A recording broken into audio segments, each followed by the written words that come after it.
Wait, hold on a second. I'm hearing myself an echo. Fix that problem? Okay, problem fixed. We are live. And Press button. Acquire maybe... witchcraft. Well, speaking of, the last thing that says to happen is Leighton said, "Hey, Phoenix, what shouldn't exist?" And then Sandry came to the realization about something. What was that realization, Sandry?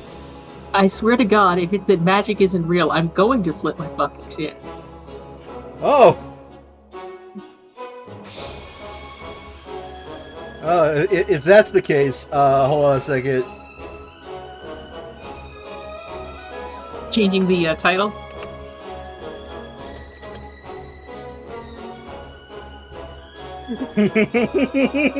What the actual fuck? I hate this game.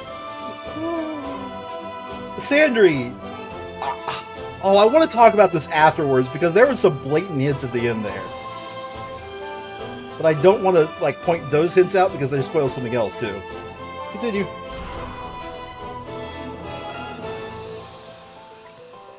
I'm just going to preemptively lower my earphone volume.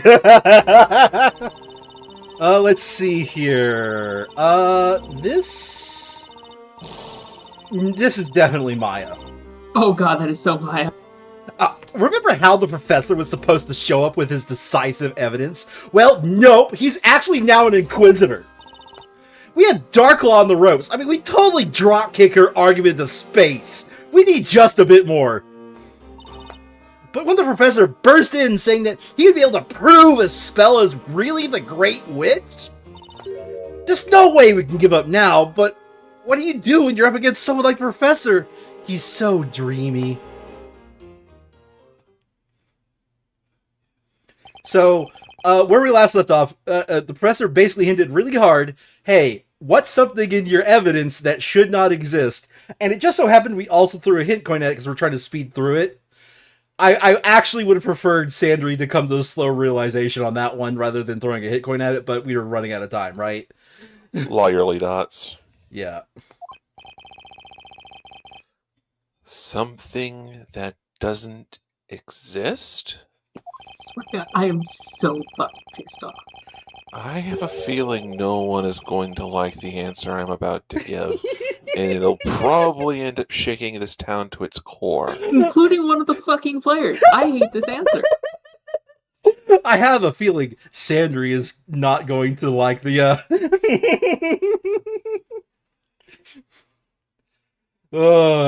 Did everyone agree to just pretend that someone reached through a fucking wall and strangled a man? Well, just let it play out, Sandry. Let it play out. Oh boy. But I've got to tell them. The truth has to come out. Since I arrived here in Labyrinthia, there's been no shortage of really strange events. By the way, Sandry, in case you think they're not going to acknowledge that, they will. Okay? If that's going to make you feel better.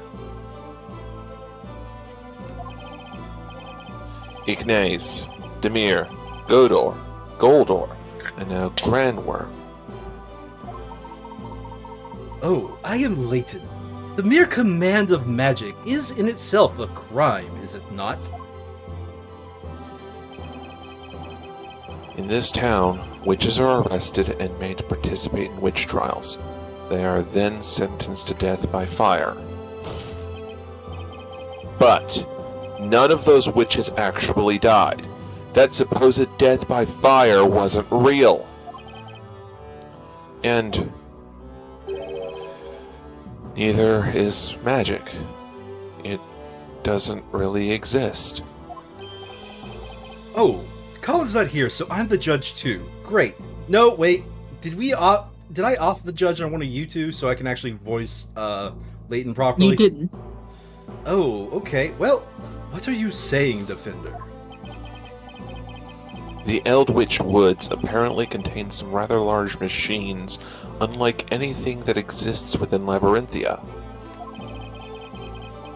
Machines that emit fire and produce large plumes of smoke. To top it all off, the citizens of Labyrinthia are not able to see said machines. Sounds like nothing more than magic. Yes, that's exactly it, Your Honor. Miss Darklaw, Yes. Dots. magic doesn't really exist in this town. That's the answer, isn't it? Magic does not... What other nonsense? Dots. It seems we have finally arrived at the stunning conclusion.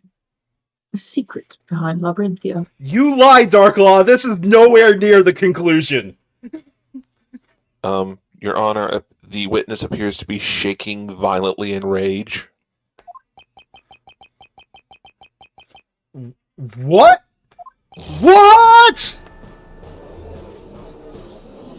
Oh, yes. Oh, I am here to fuck up everybody's day.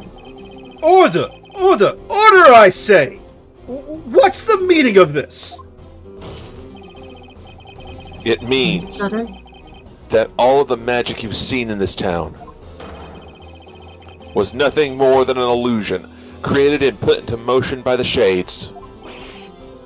But Defender, the witches! We have clearly seen them use magic! I am late to dots. Let us take a moment to think carefully about the systems employed by the shades. Fuck. I don't know why I'm finding it hard to yo-yo between the two. I can take the judge if you want. Systems? Systems? What is essential in order for a witch to use magic? The witch must possess a Telea Magica and must say an incantation in order to cast a spell. And the spells able to be cast are determined by the scepter's magic gems. Now, what do you think is the purpose of placing such requirements on the use of magic? Well, At the risk what of- do you mean? Purpose? Alright, At the Sandra. risk of sounding silly, perhaps it's sort of like, what is the purpose of having gravity? Shit exists. Let's keep going. What do you mean, purpose? Those requirements are not there to allow the user to cast magic. Rather, the reality is they are there to inform the shades of who should be using magic. Dots. Oh, I can hear the irritation in Sandry's voice. It is possible that witches were always being closely observed by shades. That's why. I'm sorry. Is the answer? It's a giant fucking conspiracy. Really? Is that really where they're going? It's a fucking conspiracy with a bunch of people following around supposed witches to let them pretend to use magic. Is that where they're fucking going with this? All will be answered in time, Sandry. We're on a roll. That's why they donned these robes, to appear hidden until they were needed to create magic. Create? Indeed. There are all kinds of spells within this tome. Don't mind me, I just stole it out of... liquor. I need alcohol. Fuck it. I don't mind me, I just stole it out of Phoenix's backpack. Hey, give that back. No. It'd be quite troublesome if they were simply allowed to use any spell at will. Yeah, Why? it would make the Shade's job that much more difficult for sure. Precisely so. That is why it was imperative a certain restriction had to be placed on the use of magic. Ah, you're referring to the Telea Magica, right, Professor? Of course! No wonder the scepter could only contain 2 magic gems. Man, he's really just switched his fucking tune, just like, yep, I guess you're right. Then there's the incantation. Hi, Star. Star, you want to get on stream? Come on. Yeah. Oh, just barely. You're barely on stream. Good girl. Was you a good puppy? What would happen if a witch could simply whisper the incantation quietly to herself? Or not even say it at all? Boy, that would be so cool! I'd be casting spells all day long and no one would ever see it coming. Meanwhile, Phoenix is like, you could summon the dead at any point. What?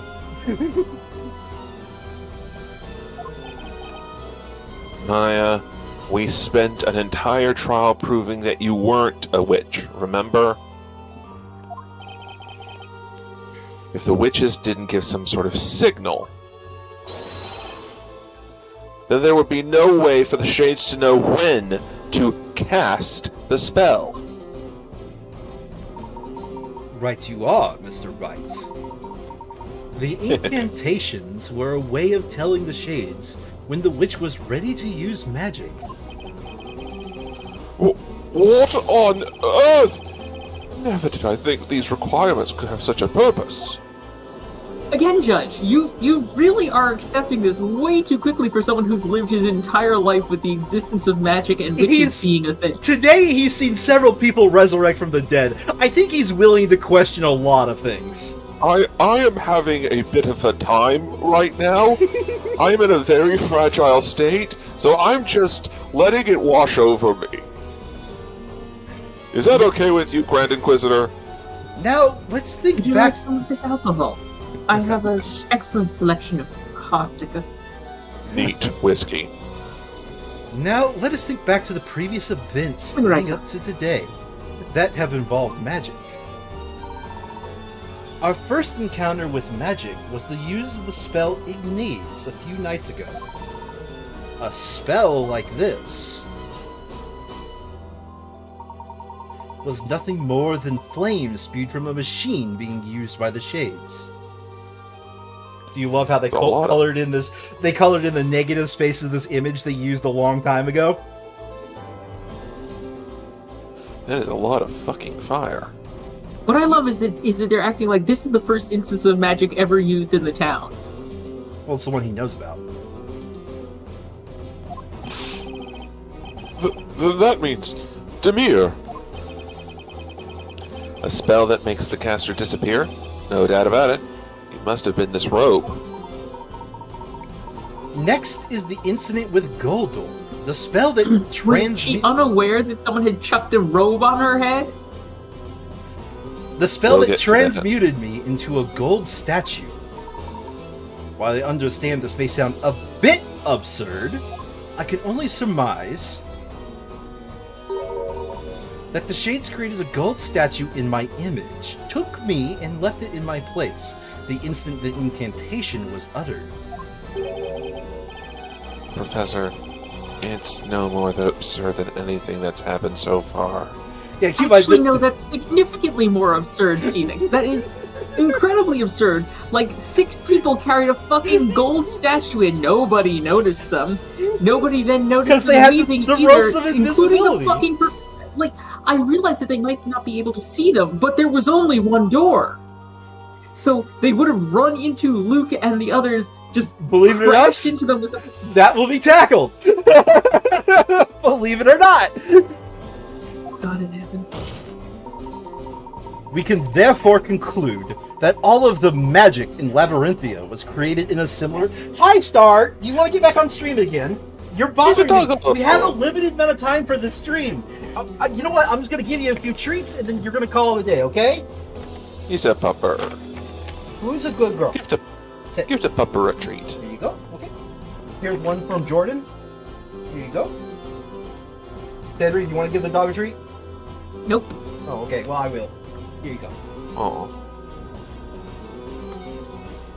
Hold on a second. I just got a ping in another Discord that I'm a mod of. Just give me a second here. Okay. What do we think Darklaw's drink of choice is? Sindri. Sorry, Peanut says that the treat was from her. Oh, okay. Well, then I'm going to give Star another treat. Star, you get one more treat. One more. Here you go. Alright, maybe she'll stop bothering me now. Okay. Yeah, no, I heard this line. Uh, I'm just impressed by the level of stupid that this is. did I read this already? Yeah, you already did. Oh, yes. What do you say to that, Miss Darklaw? No, that was not the right voice. I'm Professor Layton. I need to add a slight gravel to the voice. A little bit of seriousness. What do you say to that, Miss Darklaw? Dots. I'd expect nothing less from you, Inquisitor Layton. Huh? At any given time, there were between 5 and 10 witches in town. All of the witches were accompanied by shades at all times. It was easier than you think. You see the shades living in the Eldritch Woods, number in the hundreds. It was simply a matter of having each of the shades operate in shifts in order to watch over each of the witches within the town. I must say, Lottie Darklaw, that is quite a number of shades. It's not only those who fell victim to the flames that were turned into shades, but their victims too were made permanent residents of the Eldritch Woods. Then those two shady thieves from before were turned into shades. Remember when I wanted to say I wanted you to do some old voices? I wanted specific voices when we were in the shade area. Yeah, anyhow. Ah, yes. You mean Robs and Bugs. Despite their dubious appearance, those two were a couple of my best shades. Shady thieves turned into shades. This stuff writes itself. I cannot believe what I have heard. Dots. Dots. Dots. However, there is still one thing I do not understand just yet. Only one? Oh? And what would that be? As has just been explained, we have established that there is no possibility of magic being real. But replacing me with a gold statue to give the illusion of transmutation, for example, while it sounds simple enough, Sandra, you cannot fathom the depths at which the professor can think. That hat isn't just for show, his head goes all the way up there. I'm seeing that. It's mostly tumor, but yes. I myself, and presumably also Miss Fey, have no recollection of this replacement actually taking place. Oh, that's me. Hey, that's right! The professor got all blingy before I can even bat an eye. It begs the question, how and when was that statue created, let alone used to replace me?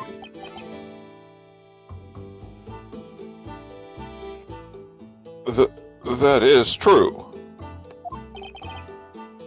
The saying goes for Godor. It's supposed to create a portal between two green-colored walls. Perhaps.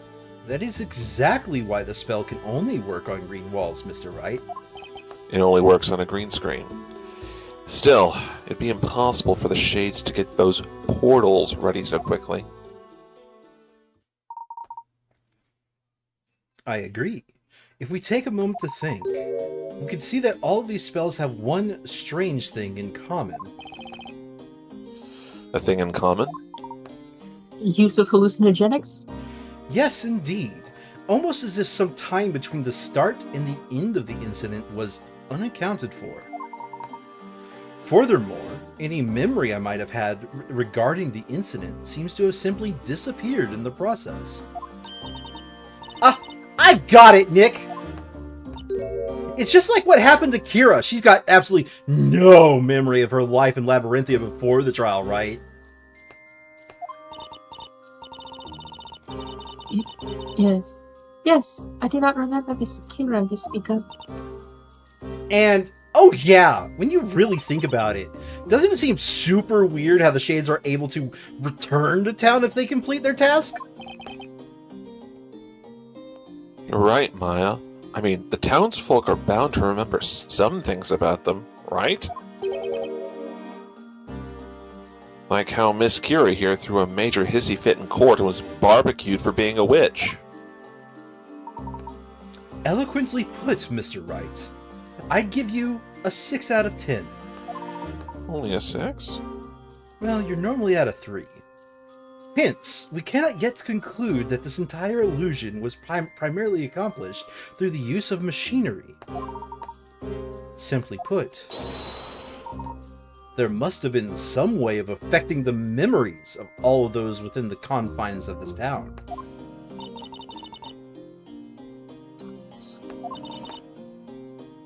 Missing time and lost memories. Now that is interesting, Inquisitor. You're correct. There is in fact a secret which lies within the Elvish woods. Something the people of this town cannot see. Something that can rob people of their time and memories. It is the very thing that connects all of what you have heard tonight. It is the secret of monumental proportions. And let me guess. 'Tis a secret that cannot be revealed by the mistress of the Eldritch Woods. Is that right? Yes. An excellent deduction, Defender. I suppose I am rather enjoying this. Witches' souls wander astray within the Eldritch Woods.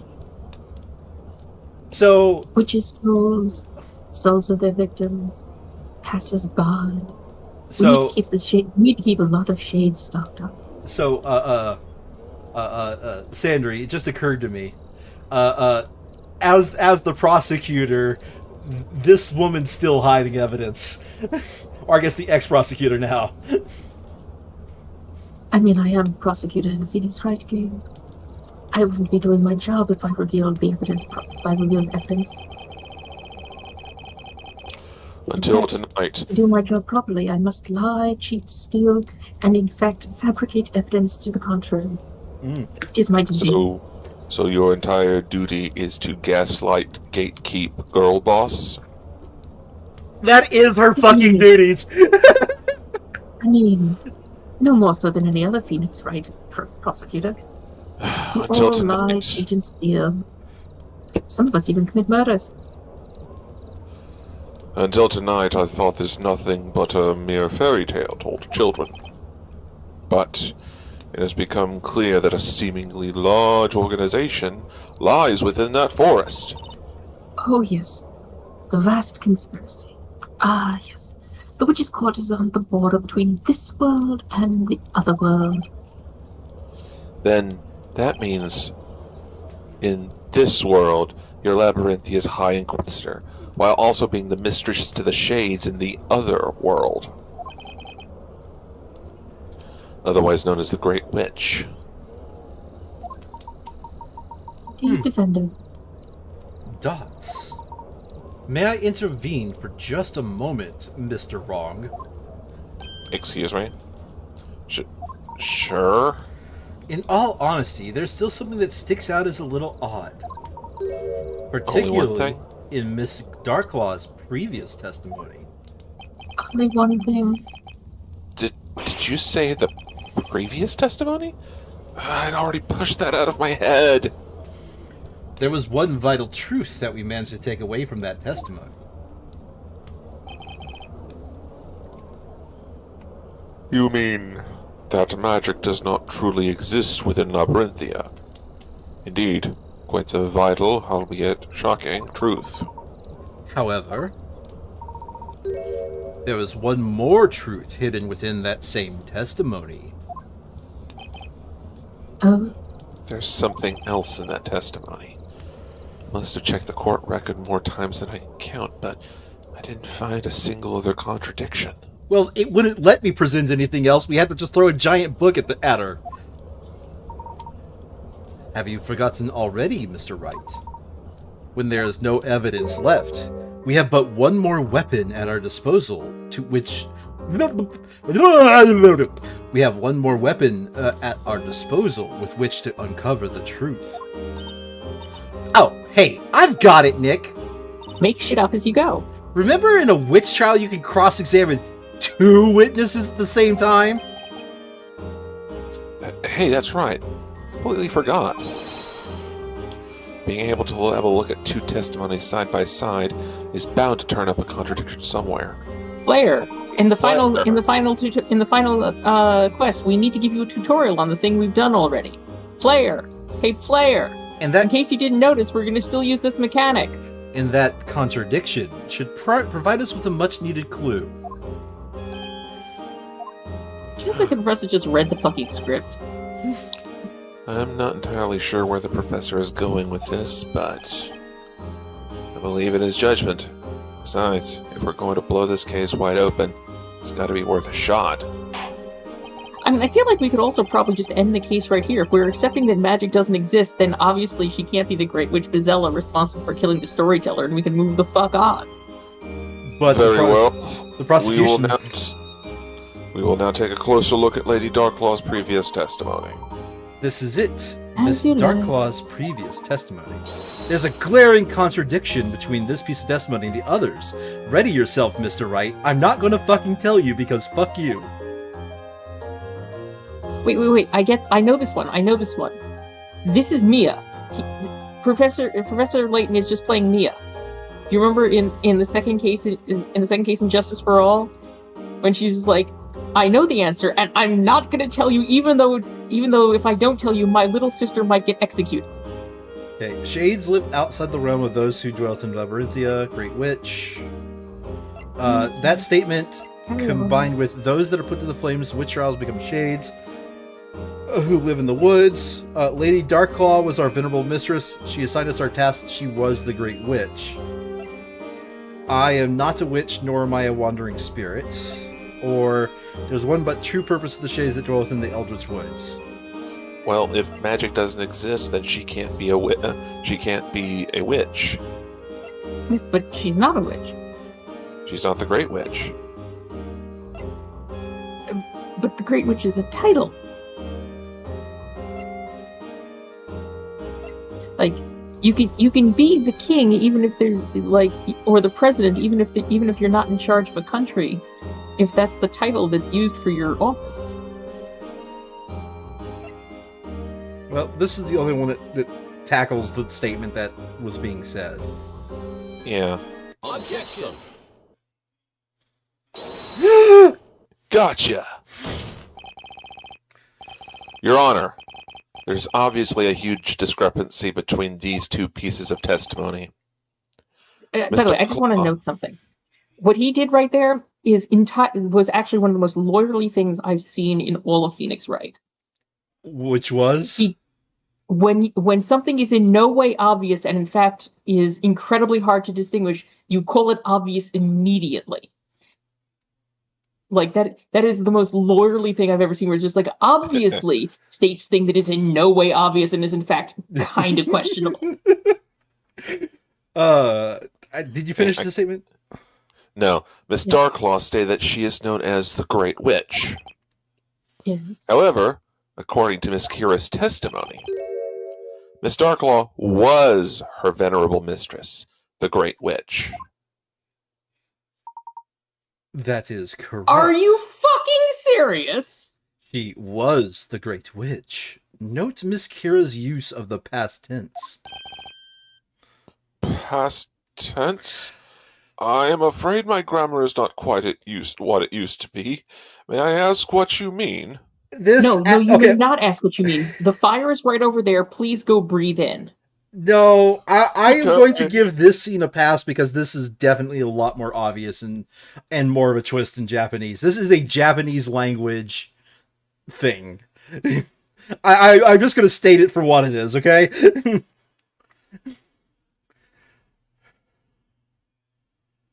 I'm just saying, it did not translate well. It did not at all translate well. No. And I only know this because of, years of being a weeb. It feels like this is something where what they should have done is cut this bit. They should have just cut this bit. They wouldn't have been allowed to. But, this doesn't work. It actually makes things stupid. It's simple. Miss Darklaw was Mistress of the Shades, or as they also called her, the Great Witch. Therefore, She is no longer the Great Witch. She is not the Great Witch? Witness, is this true? Oh, don't. Just as you've heard, my lord.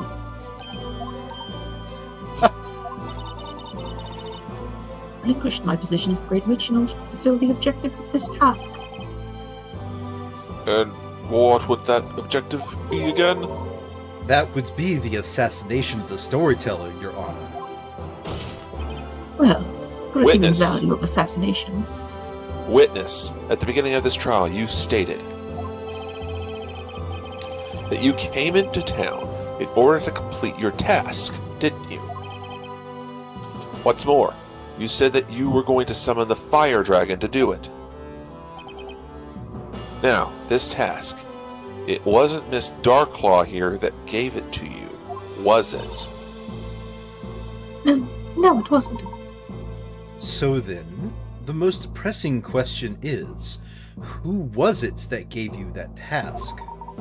Who told you to come to Labyrinthia and assassinate the storyteller? False.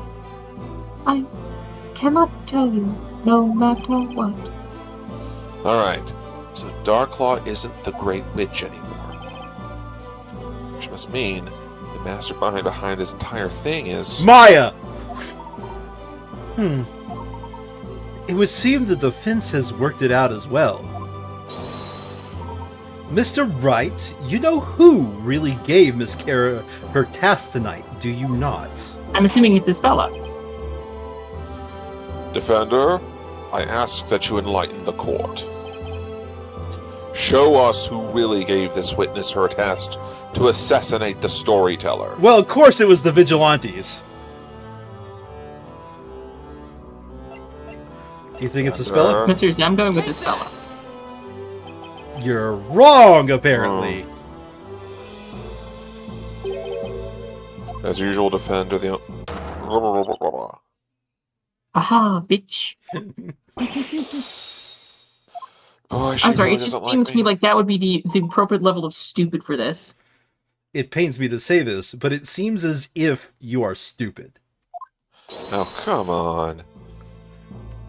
Now then, Promise, I'm please... trying to figure out what idiotic plan they have, and I sort of assumed that it would be the obvious of it being the storyteller. Now then, please endeavor to make your point clearly this time, Mr. Wright. Sure thing, Professor. Could you I don't know, give me the answer?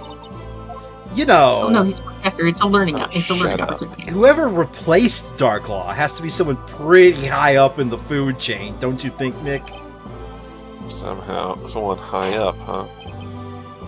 And It's the same judge. question. It's the judge. I mean, Fine, it's the storyteller. The storyteller? We're talking about someone with the authority and power to replace the Great Witch. Someone who calls the shots. I can't think of anyone that meets those criteria except for the storyteller himself. Preposterous! That would mean... exactly, Your Honor. It means the storyteller gave his final task to Kira himself.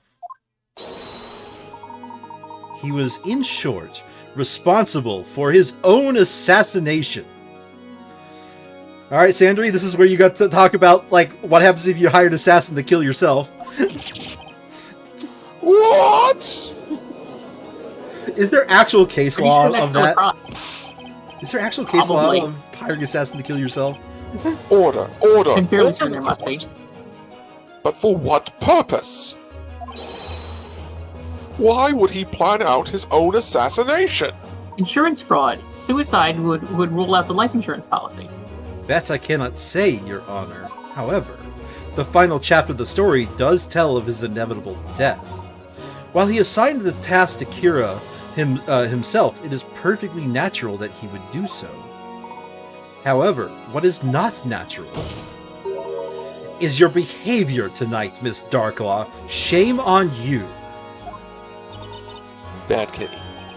Oh, What was unnatural about the High Inquisitor's behavior? You were once the head of all the Shades, and yet tonight you tried to interfere with the storyteller's plan. You rendered Miss Kira unconscious and locked her away in the belfry of the bell tower. That, to me, seems like the activity of someone aiming to put a stop to his plan altogether. Indeed. Lady Darklaw, what would the reason for such be for such behavior?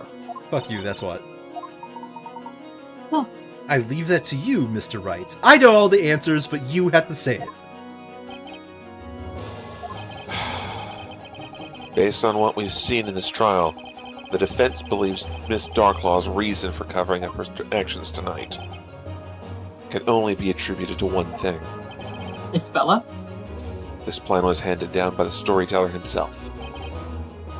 And Miss Darklaw was definitely aiming to put a wrench in it. Why? She tried to sabotage the plan, she tried to betray the storyteller, she tried to protect the storyteller. She was I'm assuming it's either betray the storyteller or sabotage the plan, because the two are kind of similar. pretty sure it's betray because she was working directly underneath him for so long, and now she's... She didn't sabotage the plan, he still died, right? Yeah. Yeah, but she tried to. I guess tried to betray the storyteller? I don't know. There's one possible reason I can think of as to why Miss Darklaw had to hide her actions tonight. She was aiming to betray the storyteller. Betray the storyteller? I agree, Mr. Wright. The storyteller used the Great Witch Bezella to take his own life. Instructions to carry out the plan were given to Miss Kira. However, Miss Darklaw planned to intervene and change the scenario at the very last minute. She planned to do so by changing the identity of the Great Witch from Miss Kira to Miss Cantabella. Thus bringing us to our current situation. Miss Cantabella on trial for the murder of her father at the hands of Bezella. You, Miss Darklaw, seem to harbor a rather strong hatred for the storyteller, if I am not mistaken.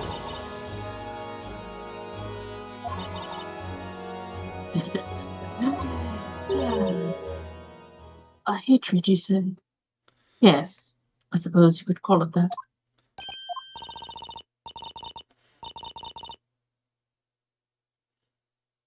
That's right. Behold my revenge. Did you say revenge? Miss Darklaw, will you please tell the court of your plan for Revingi? If you insist.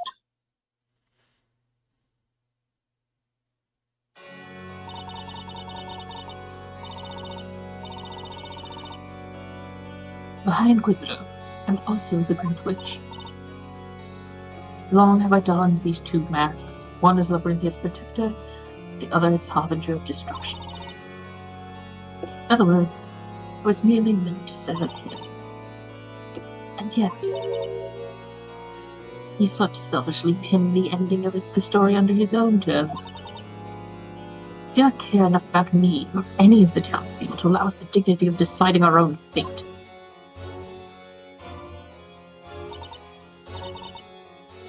Indeed, we witnessed tonight was a cowardly act of a man looking for an easy way to put an end to that which he could not hope to properly finish. Cared for no one but himself, hence the sudden sham of an ending. And for that, I will never forgive him. What do you mean by sham of an ending? The Great Witch Bezella is to summon a dragon of fire and end the life of the Creator. She will then be put on trial and judged, thus heralding a period of peace and prosperity for all of Labyrinthia. Such is the ending written for this town and its people. Which is not an ending I oppose in principle, would not wish for a happy ending for their own people. However, the problem lies in Bezella's identity. Bazella's identity? As you know, he assigned the role of the Great Witch to this girl beside me. But you're saying that was a falsehood, is that correct? I knew Bazella's true identity. It is not something I could ever forget. That is why I went to the bell tower. And that is why I took the accused there. I did it to ensure the true witch, foretold in the story, was given the judgment she was due. The true witch? You don't mean... Oh yes. I speak of none other than Aspella Cantabella. Ah! Ugh. Hold it. Miss Darklaw, there's a glaring contradiction in your statement. And what would that be? It's supposedly common knowledge that Bazella is capable of using all magic. However, that is far from the truth. Magic does not actually exist in this town. It was all one giant illusion created by the Shades. Therefore, the Great Witch Bazella cannot exist either.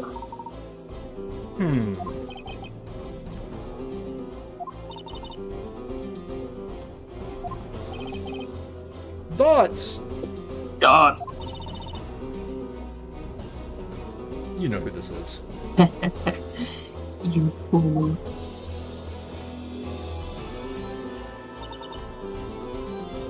Defender. You really don't have a clue, do you?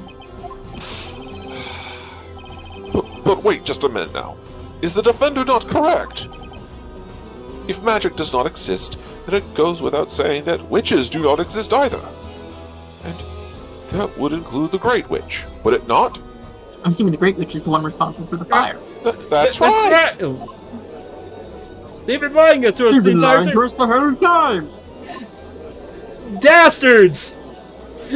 Bazella isn't real? Why do I get the one line? Objection! Fuck you, Mr. Wright. There's a fundamental mistake in your argument. What do you mean? I have but one simple question. What exactly is Bazella? Huh?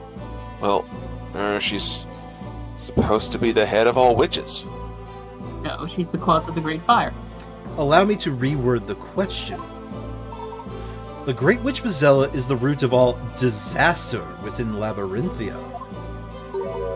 Knowing that, what specific disaster might she been the root of? That would be... I just thought of something! I'm here too! We've been hearing Bazella's name left and right since we got here, but not once has the real Bazella showed up in person. Indeed, Miss Faye. You are the smart one. You have the brain cell between you and Phoenix. Bazella herself has been virtually absent from the story thus far.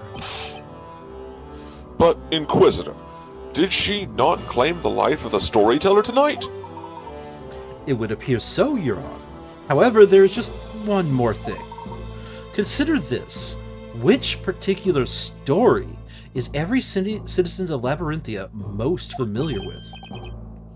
Well, that would have to be the legendary fire, right? Precisely. Surely you're not serious. As the name implies, it is but a mere legend. No one knows for certain if it had occurred. So they say, but the reality is there's still traces of that terrible fire within the town today. The professor's right! We've even seen some of it up close and personal. I went to Luke there for a brief second. I don't know why. Hey, yeah. The Great Archive. You are indeed correct, Inquisitor. Littered throughout the town are burnt remnants of fire most fierce. However, no one can say for certain what transpired back then. You see, Not a soul saw what actually happened. Let me see if I have this straight. There's an entire town full of people, and no one saw what happened? Correct. Except for one particular person. What? There's one person who saw everything. I am speaking, of course, of the one responsible for the fire itself, the Great Witch Bazella. Indeed. And, well... yes. No, that's her. That's her. Yes. I remembered all of it. Spella, what are you saying? When I close my eyes, I can picture it so vividly. The awful sight of the flames engulfing everything they touch. The scorching heat on my skin, the smell of the burning cinder all around me. The large plumes of black smoke, the warm tears streaming down my face. I remember it all. What you are recalling now is the moment the Great Witch Bazella destroyed our town. Well, here's my role here is finished. As for the rest, I leave it in your capable hands, Inquisitor. See the bitch's fur. Goes. That's not her walking away. That's her going invisible. By the way, Darklaw, she just vanished into thin air. Yes, there's definitely no such thing as fucking magic. What the fuck? just two dudes sitting in a corner, just whoop. She's right. These memories are proof that I am Bazella. But Aspella, Mr. Wright. No. Bazella. Remember, if you will, that I said at the beginning of this trial, I came here to prove that Aspella Cantabella is in reality the Great Witch Bazella. Right. There's still one more thing I wish to present to the court. I would now like to call the final witness to the stand. I assume it's the storyteller? The final witness. I don't think this is the final witness. Yeah, I mean, also there's that. Hold it! Do you want me to take the judge now that you're also the storyteller? Sure, if you don't mind. It appears he has arrived. Behold! What's up, bitches? Ladies and gentlemen. No, this is Leighton. Ladies and gentlemen of the court, I give you this trial's final witness, the storyteller. And at this point, the judge just throws up his hands and walks away. Like, what the fuck that, am I holding a trial for today? Really, like, what am I holding a trial for? And just like that, he appeared. The man who died not hours before. And the victim of this very trial. The storyteller himself. The professor sure chose one heck of a final witness. Morning is drawing closer and closer. How this trial will end is anyone's guess. Yes, Sandry, we're not done with the twists. Cool, and I will be right back before we continue. Okay. Meanwhile, Sindri runs screaming into the distance. Garnering their favorite alcohol.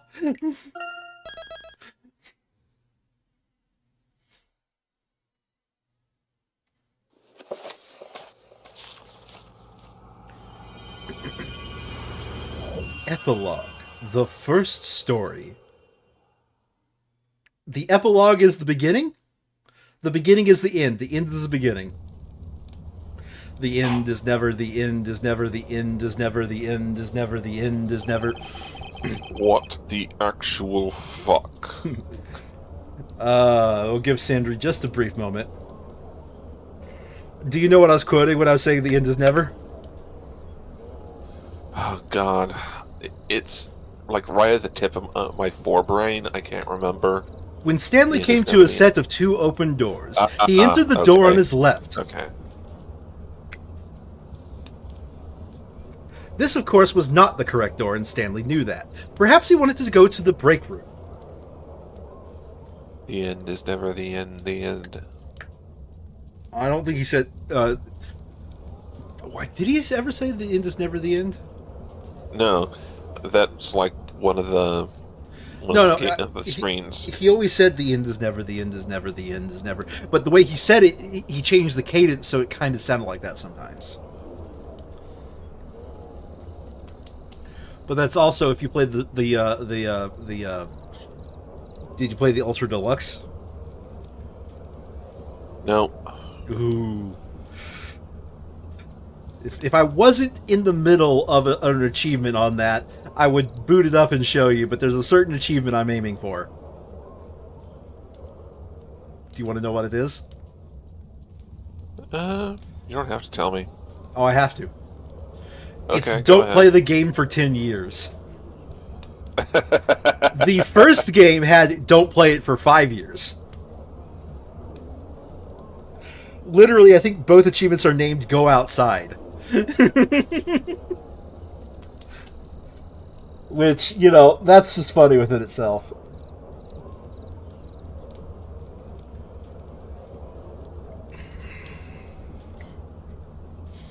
Alright, I guess we'll start making forward progress. We can't delay too long. Judge is getting normal voice just because I have to differentiate it from Layton. So Judge gets normal voice. Okay. I don't know quite what to say. I am truly shocked to see the storyteller again, alive and well. What's up, bitches? This was unexpected by me too, as I did not appear to appear before you all again. I was convinced that you would all see the last of me at the parade. But this is the trial for your murder, and you are alive. Welcome back. Yeah?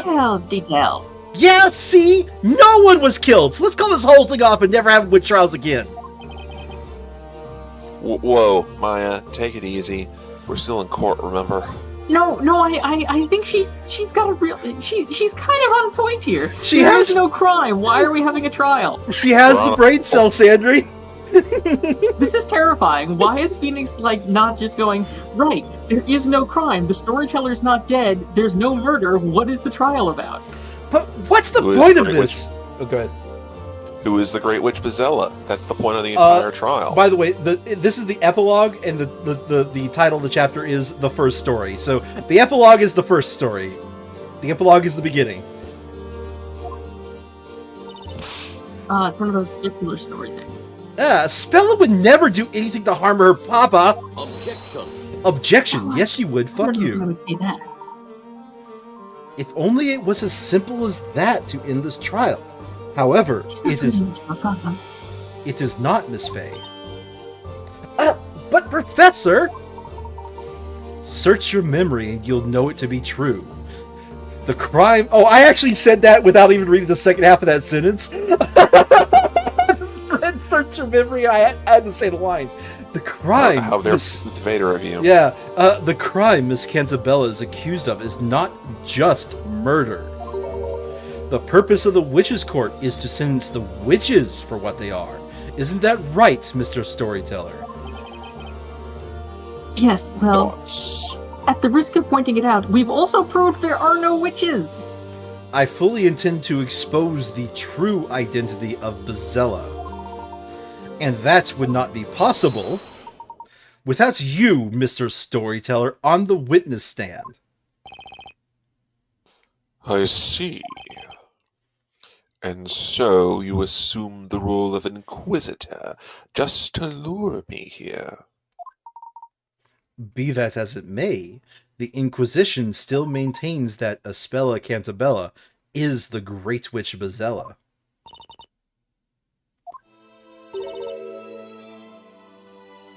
Father. It's been a long time, Aspella. 4 years, in fact.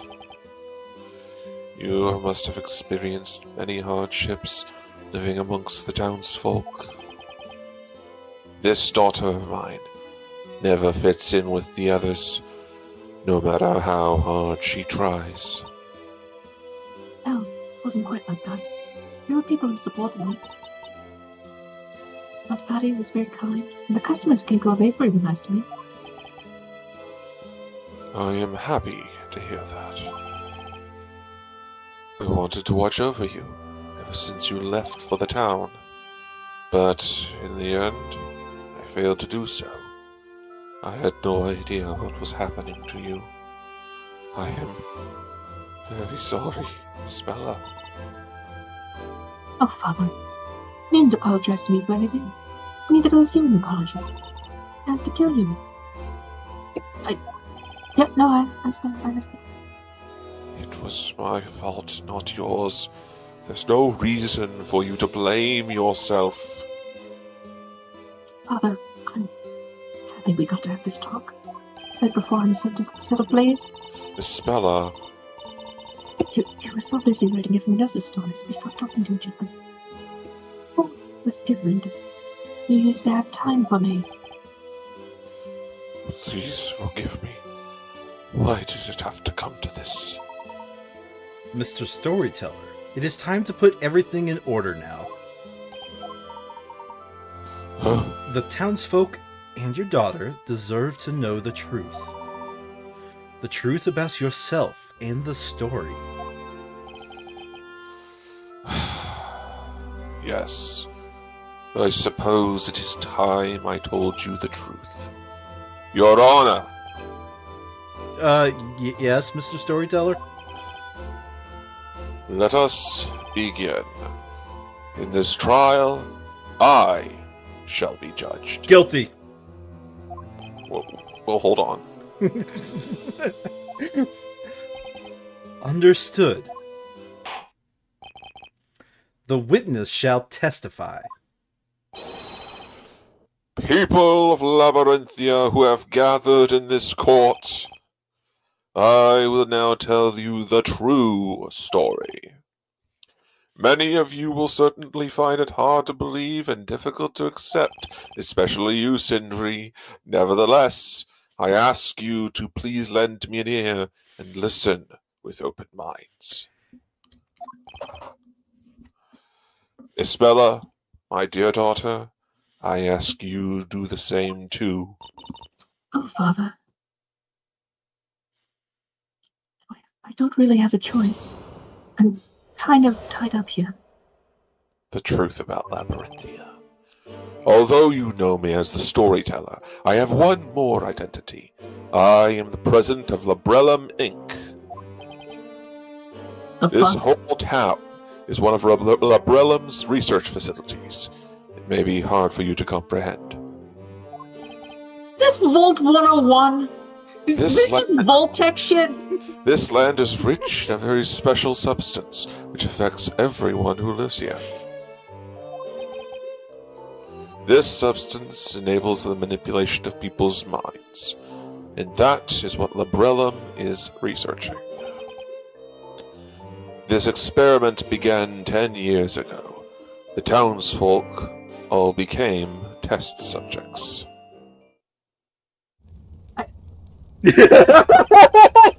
Sandry?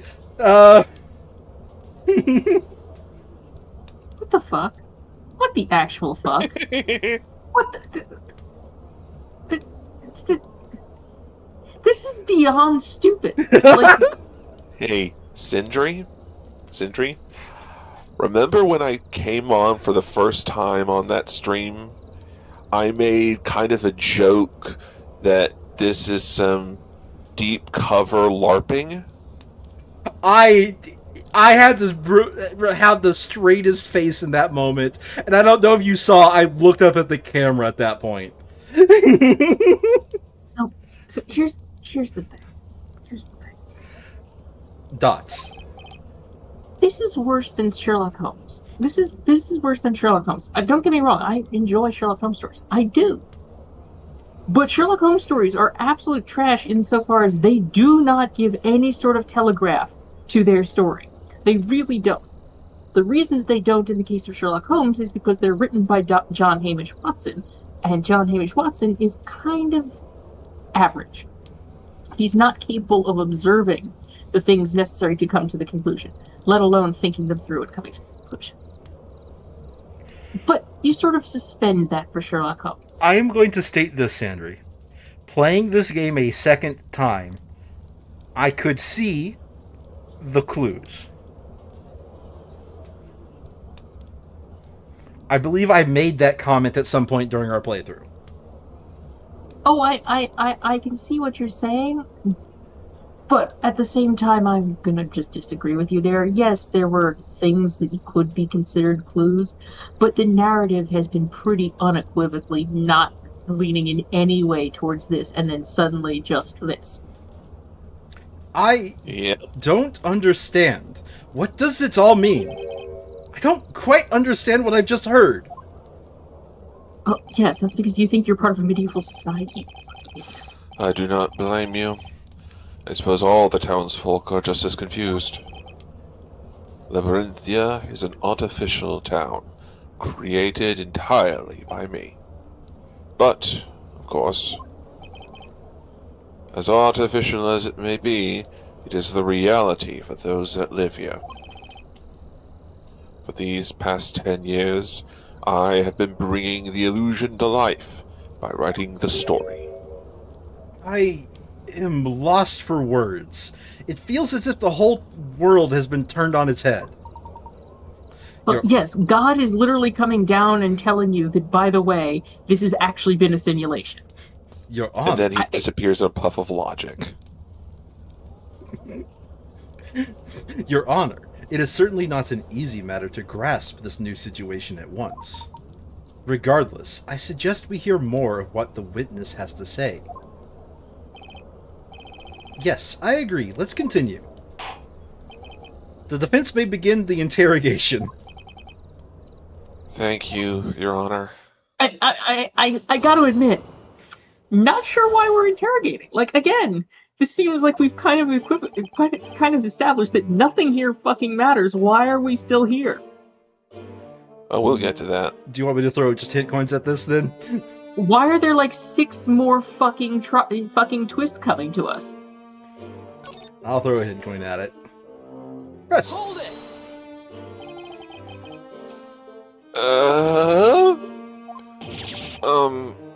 This is too much. I don't even know where to start.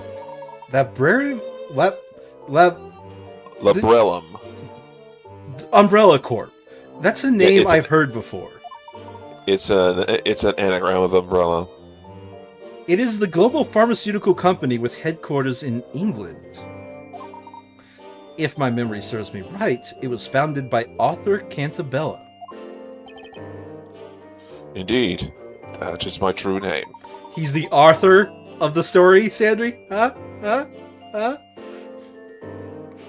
That's so stupid. Were you familiar? That's insultingly stupid. Were you familiar with that, Mr. Wright? Sure. Yeah. I've heard of Labrellum Incorporated, of course. Umbrella Corp is known for developing a completely harmless anesthetic. For some reason I cannot pronounce today. Anesthetic about 20 years ago. It is now widely used in hospitals all around the world. The company is also working on various other plant-derived sedatives, revolutionizing medicine. I suppose I shouldn't be surprised by your vast knowledge, Mr. Layton. That's irrelevant. The fact is just based on the real world we're from, not Labyrinthia. The real world, Mr. Wright? Then what would you call the world we are in now? Do you think this is a fantasy? Or is this real life? Caught in a landslide, no escape from reality. Up until a couple of hours ago, yes! That's not quite what I meant. Mr. Wright, I do not mean to be so rude as to presume I know what thoughts are running through your head. However, Labyrinthia is certainly not a place within a book or in the past. Labyrinthia is a part of the world we know. It's Leighton. That's not quite accurate. It's located. Carmine accidentally drove from Labyrinthia. I'm just going to point that out. It's located in the. It's not in a fucking pocket dimension, but it's not really part of the world. It is intentionally an isolated experimental facility. That's not. What? But how could a town like this exist in the real world? Yeah, in the real world, where I come from America and I'm a Japanese spirit medium who could resurrect the dead within my own body. Huh? How is this place not a part of the real world? Like, that's the other thing. Magic exists in the Phoenix Wright universe. Do you think it's impossible? Why would that be? Are you saying that everyone would know about an unusual town like this if it existed? Something like that. Anyway, it'd be on the map at least. Christ, we're in Shyamalan's The Village, aren't we? No, I'm afraid that cannot be so. Huh? This town is not marked on any map. It doesn't officially exist. I love how they didn't bother, like, changing his hand position when they got rid of the book. So he's just... Not to put too fine a point on it, but it's not technically a town. It's a collection of buildings in a walled area that's sort of just tucked away a little bit off the road. It's not... I mean... What do you mean? The answer is quite simple. You dolt, buffoon, idiot, simpleton. The whole town is a research facility. Of course, haven't you seen The Truman Show? Yes, this whole area is a private property of Labrellum Incorporated. So, they own all this land then. That is why Labyrinthia is not marked on any map, and people from the outside cannot enter. We have taken measures to ensure that this town is not noticed by local residents, mostly by killing all of them. What measures are you talking about? Consider the fact that magic is supposed to exist in this town. Perhaps special mechanisms that were used to create magic also serve to conceal Labyrinthia. There are limits to what magic the Shades are capable of producing on their own, after all. So did Labrellum also just create a perfect stealth technology, and they're like, but this is like child's play. We're not gonna market the perfect fucking cloaking tech. That is the case, indeed. The magic in this town has been made feasible owing to the latest technology. Bullshit. Technology? Tricks? I cannot believe this. That's okay, Your Honor. It's a load of bullshit. I mean, it's the canon of the game, I assure you, but it's also incredibly stupid. Remember how I told you that Leighton just blatantly just said, yeah, whatever, we hallucinated an entire town together. Okay, fine, we hallucinated a town. Moving on. Yeah, like, that was just like, oh, okay, we did that. No big deal. This, my friend, is part of the Leighton twist. However, there is one question. Just one? There is no industry in Labyrinthia. How do you obtain necessary commodities? Very observant, aren't you? All commodities are regularly shipped in by sea. A young man once made his way here on a freighter and took a speller out of the town. That was Carmine Accidenti. I think I'm done trying to mispronounce his name. Let's hope that's the last time. A good friend of mine. I see. Is something on this scale really possible? I mean, no, but... As you might suspect, it would be beyond the power of Labrellum Inc., Incorporated to keep a facility this size a secret for so long. Labyrinthia is a project co-funded by the British government. I like.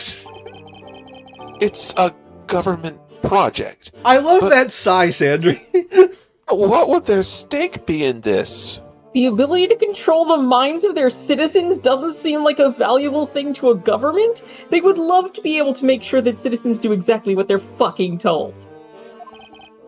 Phoenix, you're an idiot. It's all because of my beliefs. His beliefs. Dots. Uh, What? Oh, I'm awake. By the way, Yes, Your Honor?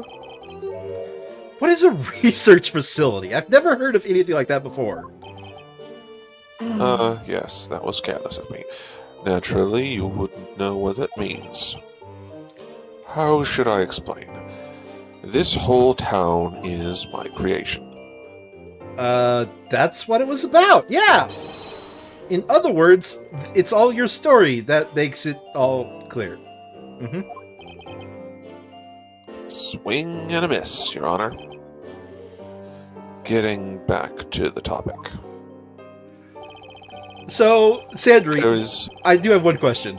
Have you ever read cases where a judge was as helplessly lost as this judge is?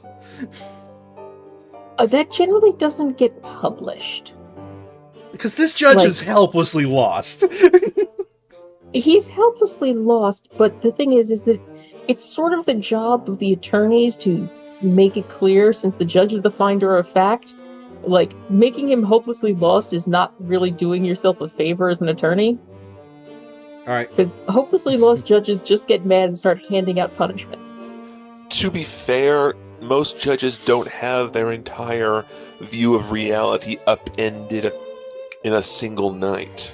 Like I So- said, like I said, this is literally God coming and telling you, by the way, you live in a simulation. By the way, the universe isn't real and neither am I. No, this is different. This is the equivalent of some guy you've always known coming to you and finally taking off your VR glasses. Well, except that it's also the person you think is God. Like, Let's that's the thing. Let's The keep reading. storyteller is God. In this world, the storyteller is God. So God is telling you that the world is an illusion. There is an important reason why we have chosen to build such a facility here. This Oh? is a press all. Okay. A special substance. What does it actually do? This area has been isolated since ancient times, developing its own unique culture. They are underground ruins on the verge of the town. We've found writings there, presumably left by natives of this land.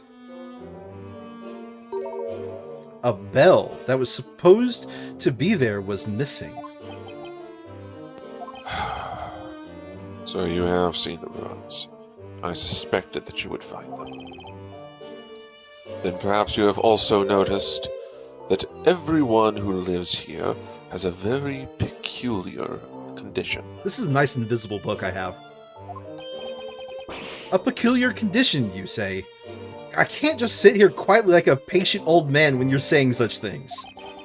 Just what kind of condition is it? You have every right to know. This condition makes people fall unconscious upon the sound of a certain metal being struck. Metal. Are you What serious? kind of metal? The bell? Pure silver. What? And so, there is not a single object made of silver in Labyrinthia. Sandra, do you need a moment?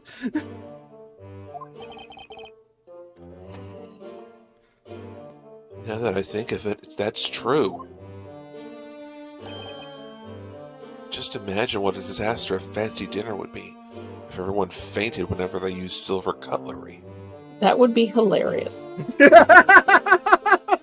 Actually, that would be. This condition is an integral part of the magic. How so? All inhabitants of the Eldritch Woods carry small silver bells. I see now. The shades ring the bells when they need to create the illusion of magic. Everyone present falls unconscious, and the shades sent to their work. Ooh, I like the statue spot. Oh, look at where the shade's hand was. On the butt. So that's the secret of time-stealing magic Darklaw told us about. Now that they mention it.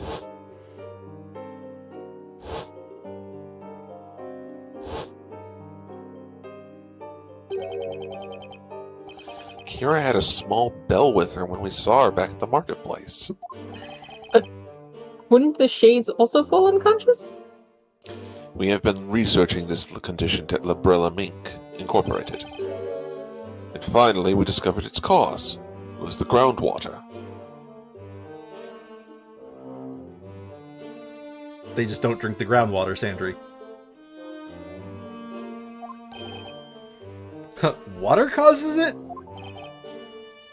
The groundwater contains a certain unique substance found in the soil in this area.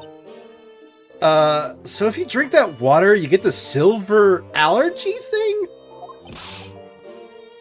But of course we've been drinking it. It's impossible to live without water. Of course, that's why everyone who lives here has that condition. Oh. Oh no. You needn't worry. This condition is harmless, especially as silver is unknown to the townsfolk. He's like, what's silver? Don't worry about it. Something's still not quite right, though. If the sound of The writing is stupid, but yeah, go on. If the sound of silver bells makes people pass out, why don't the shades pass out too? Although the effect of the substances in the groundwater is powerful, it doesn't last long. The condition will vanish after a day or so without drinking that water. That's convenient? Yes, it is, but not in the sense you mean, Phoenix. It's in the sense of making it really easy to write a stupid story. Holy shit. That substance's effects aren't limited to humans. Oh, good God. It can also affect plants to a great extent. Are you telling me the plants fall unconscious? Plants are affected by it. Our research has focused on the plants rather than the humans. What? Hold it! That sounds really scary. Just what is this about? The substance enters the groundwater, affecting organisms that consume it. People who drink it daily acquire that odd condition. They fall unconscious upon hearing the sound of silver metal. Yes, though the substance in the groundwater has a tremendous effect on plants. Wildflowers in this area contain a certain poison. Upon my beard! Poisano? This poison doesn't harm the body. It has an effect of manipulating the mind. And so it's a drug. So it brainwashes people. I've been writing the story for 10 years. The title of the story is Historia Labyrinthia. The ink I used to write it was made from those plants. Oh, Nick, do you remember how funny the ink smelled?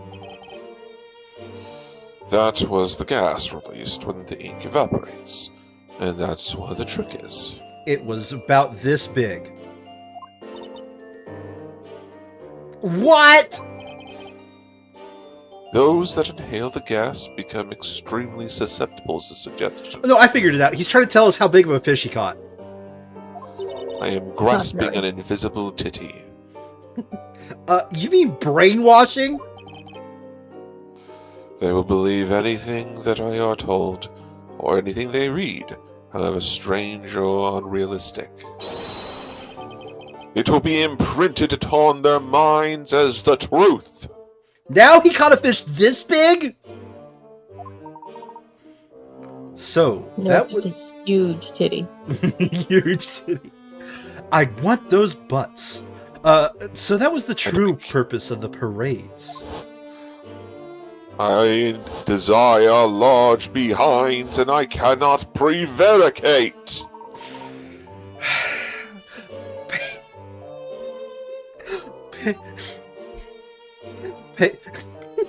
Why? And I've killed John. Pages of the story written in that special ink were regularly distributed among the townspeople. It was done so that everyone would be in a state of hypnosis. You other peasants cannot enunciate. Indeed. The creation of a fully controlled town with the inhabitants subject to long-term hypnosis. That was one of the topics of our research. Then, the story that is written in Historia Labyrinthia. You could call it a self-fulfilling prophecy, realized through the shade's work and the hypnotic effect of the ink vapors. I prefer to call it fan fiction.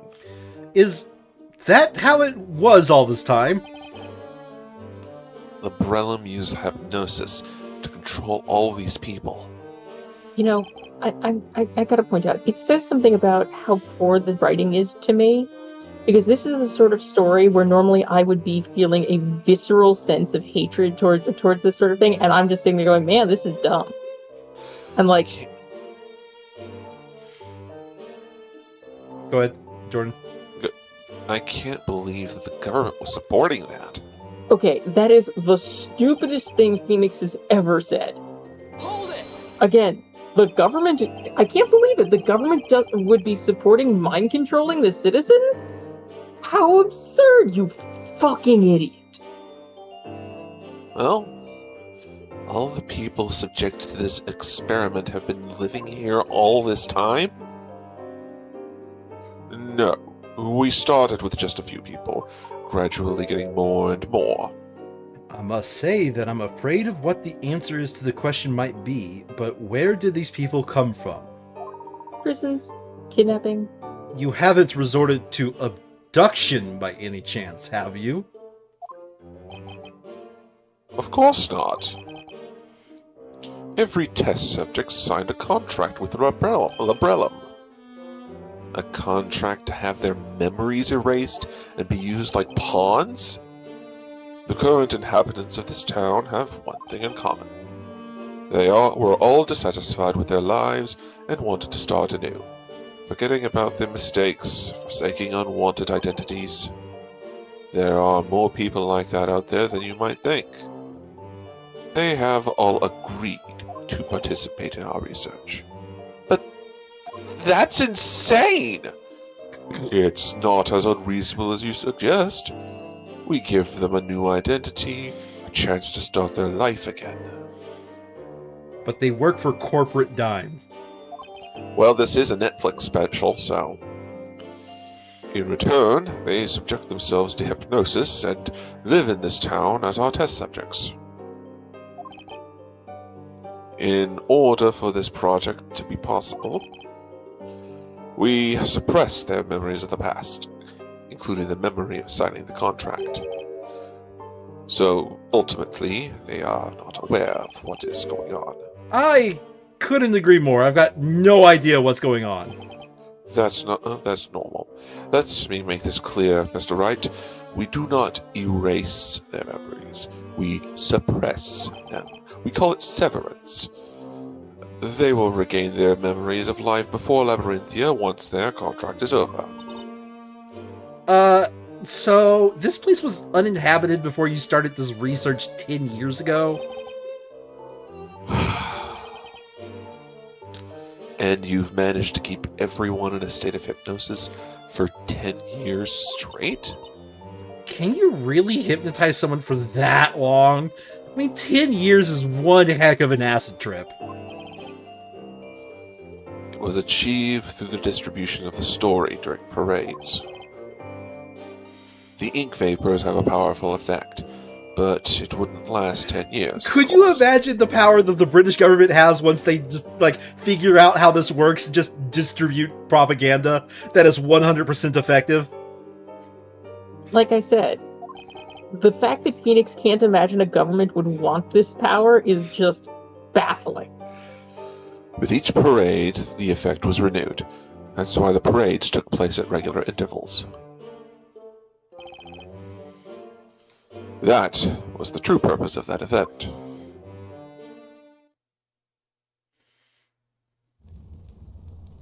Thoughts? I have been born and raised here.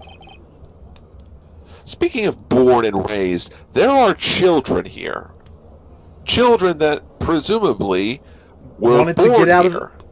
of the previous life. Let's move on. That had been raised and grew up. Jordan, in I this want environment. I wanted to actually try to finish this. It was a poor, small town with no industry to speak of that had fallen behind the times. Ever since I was a child, I had one friend that was especially close to me.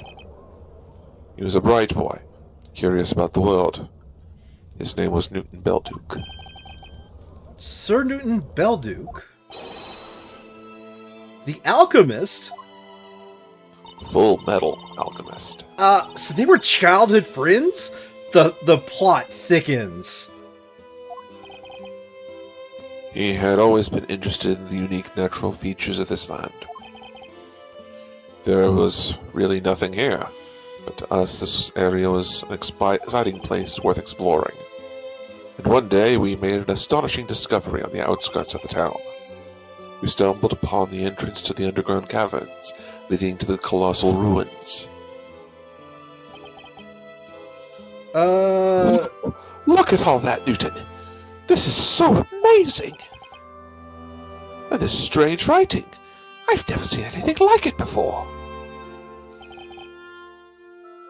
We found ancient writings in the ruins. Newton managed to code some of them.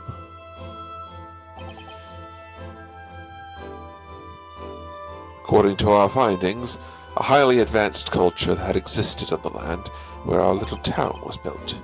Some great calamity had befallen the natives, and they migrated elsewhere. They believed that plants and water in that area were cursed by an entity they called the Great Witch Bezella.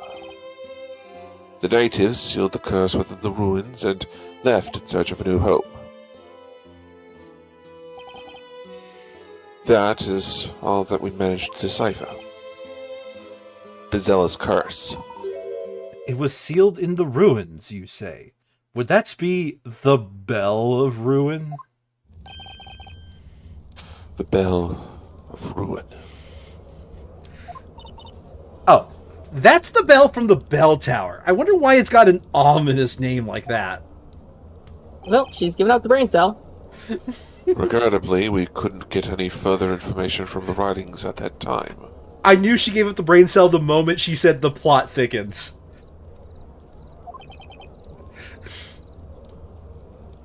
Needless to say, Newton and I were very excited by the discovery.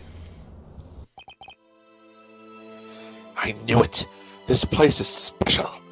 It has some kind of mysterious power. If we could find out what that is, our humble town would become famous. You know what? I'm going to do that.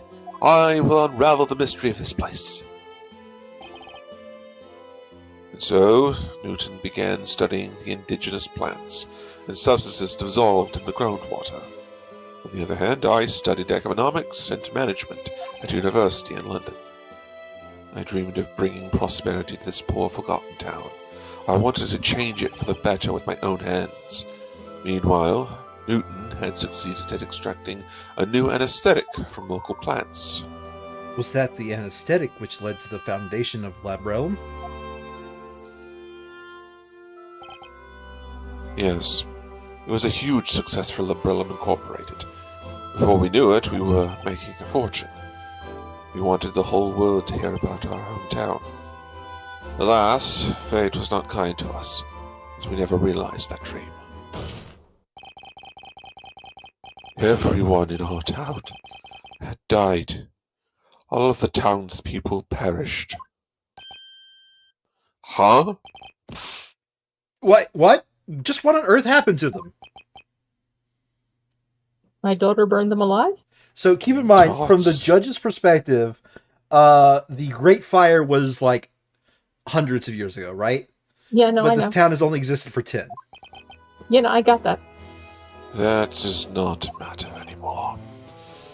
We purchased the environs of this town, the mountains, the lakes, the plants, everything.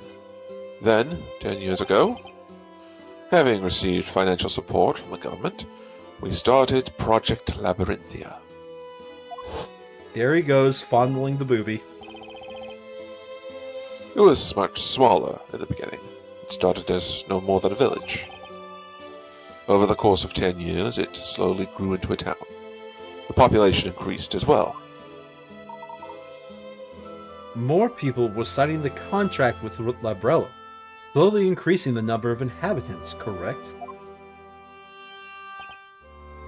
Yes, they would sign the contract, be hypnotized and assigned a role, and then be introduced to the world of the story.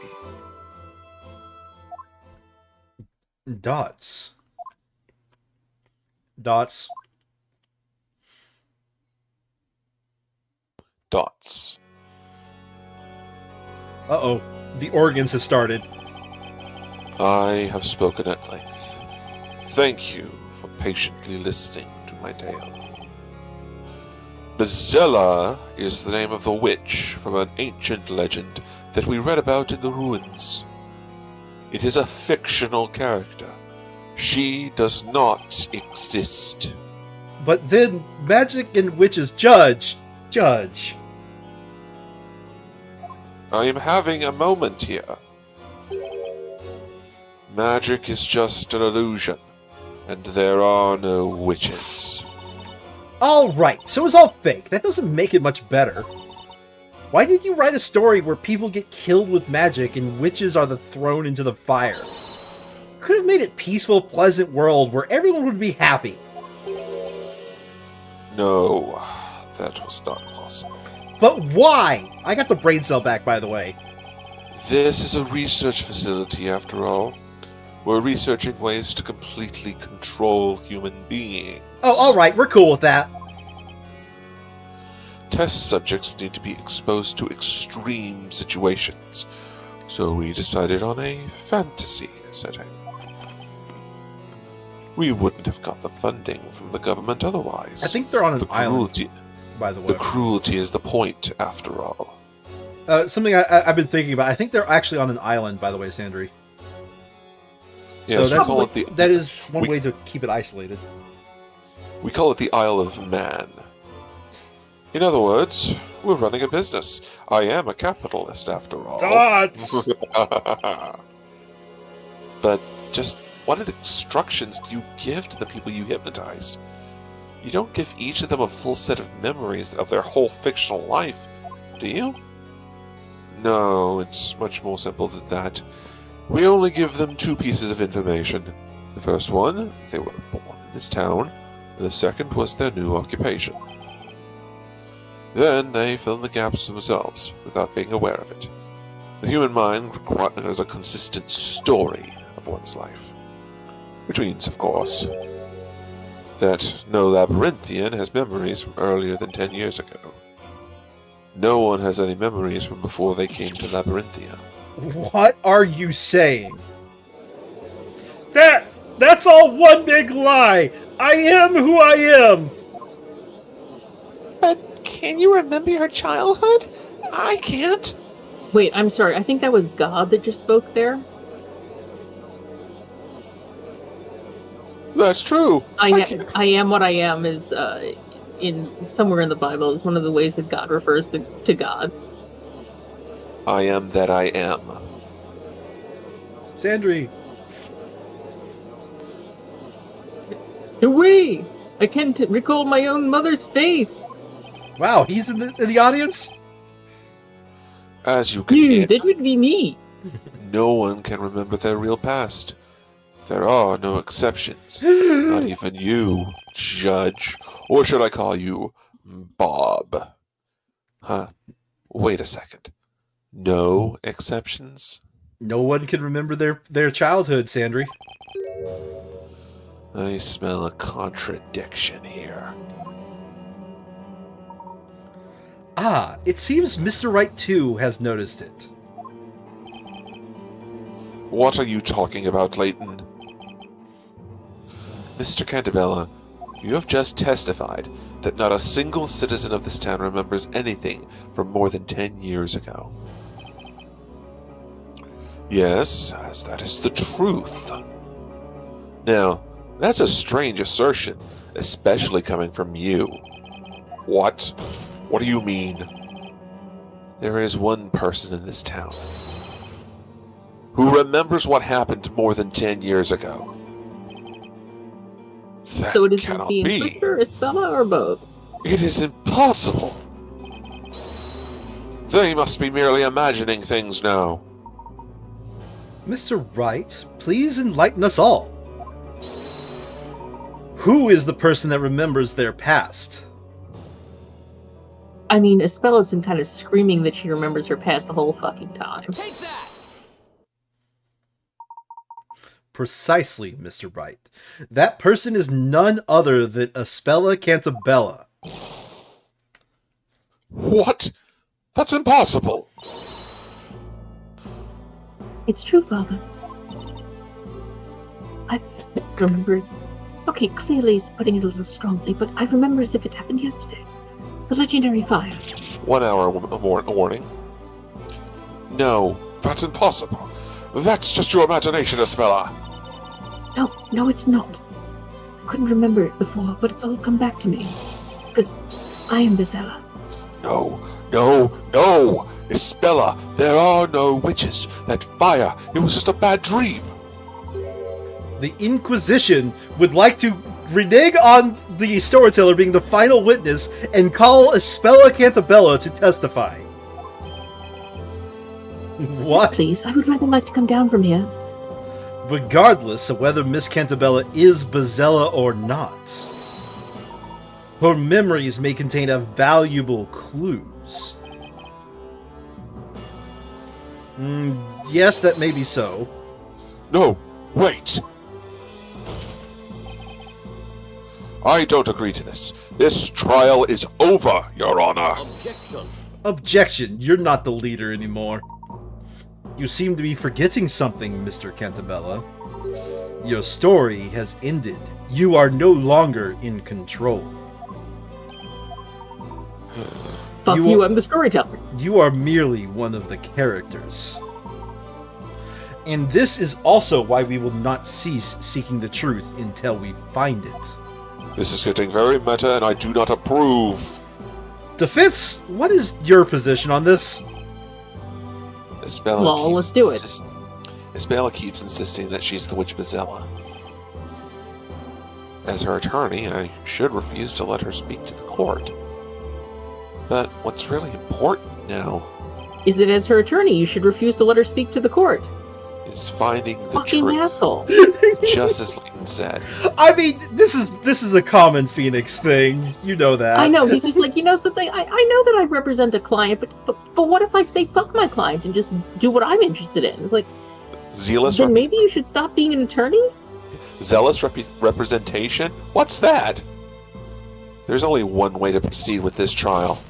He's not even representing her interests unzealously. He's actively operating opposed to her interests.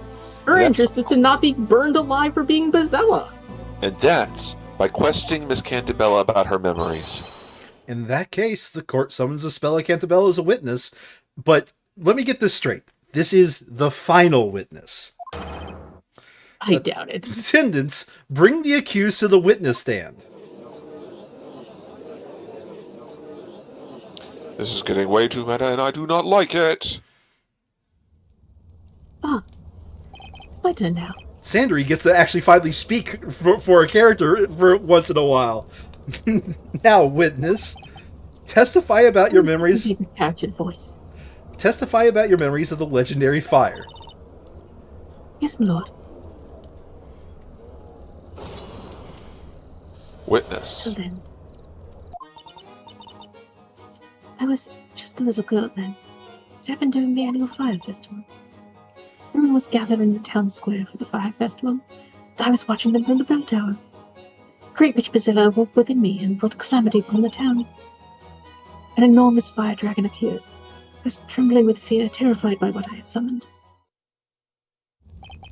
Because, as you know, I am the witch. Witness, what you have Please told leave me us alive.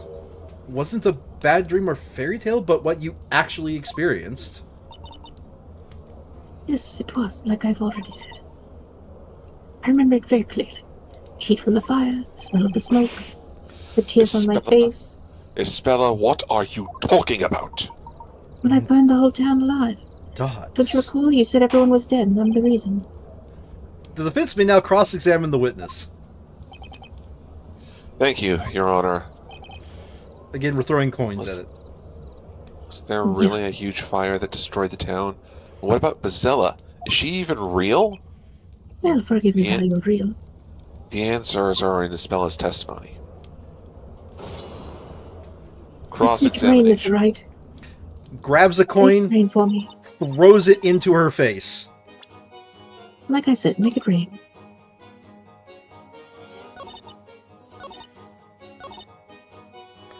I was trembling with fear, terrified by what I had summoned. Hold it. Can you tell me more about that fire dragon? Did I stutter? Yes, that monster's image is still so vivid.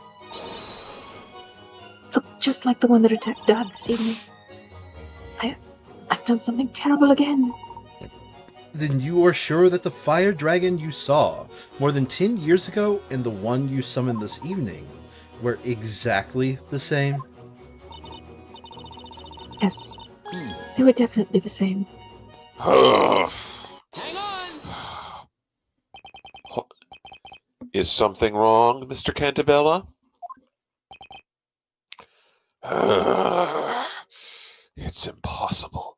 There's no such thing as magic. By the way, this, that right there is a great fucking, pose. Yeah, Oh no, that is a glorious pose. You never believed me, Father. I don't know why you have to be like this. It was a time when things were different. Isabella, what are you saying?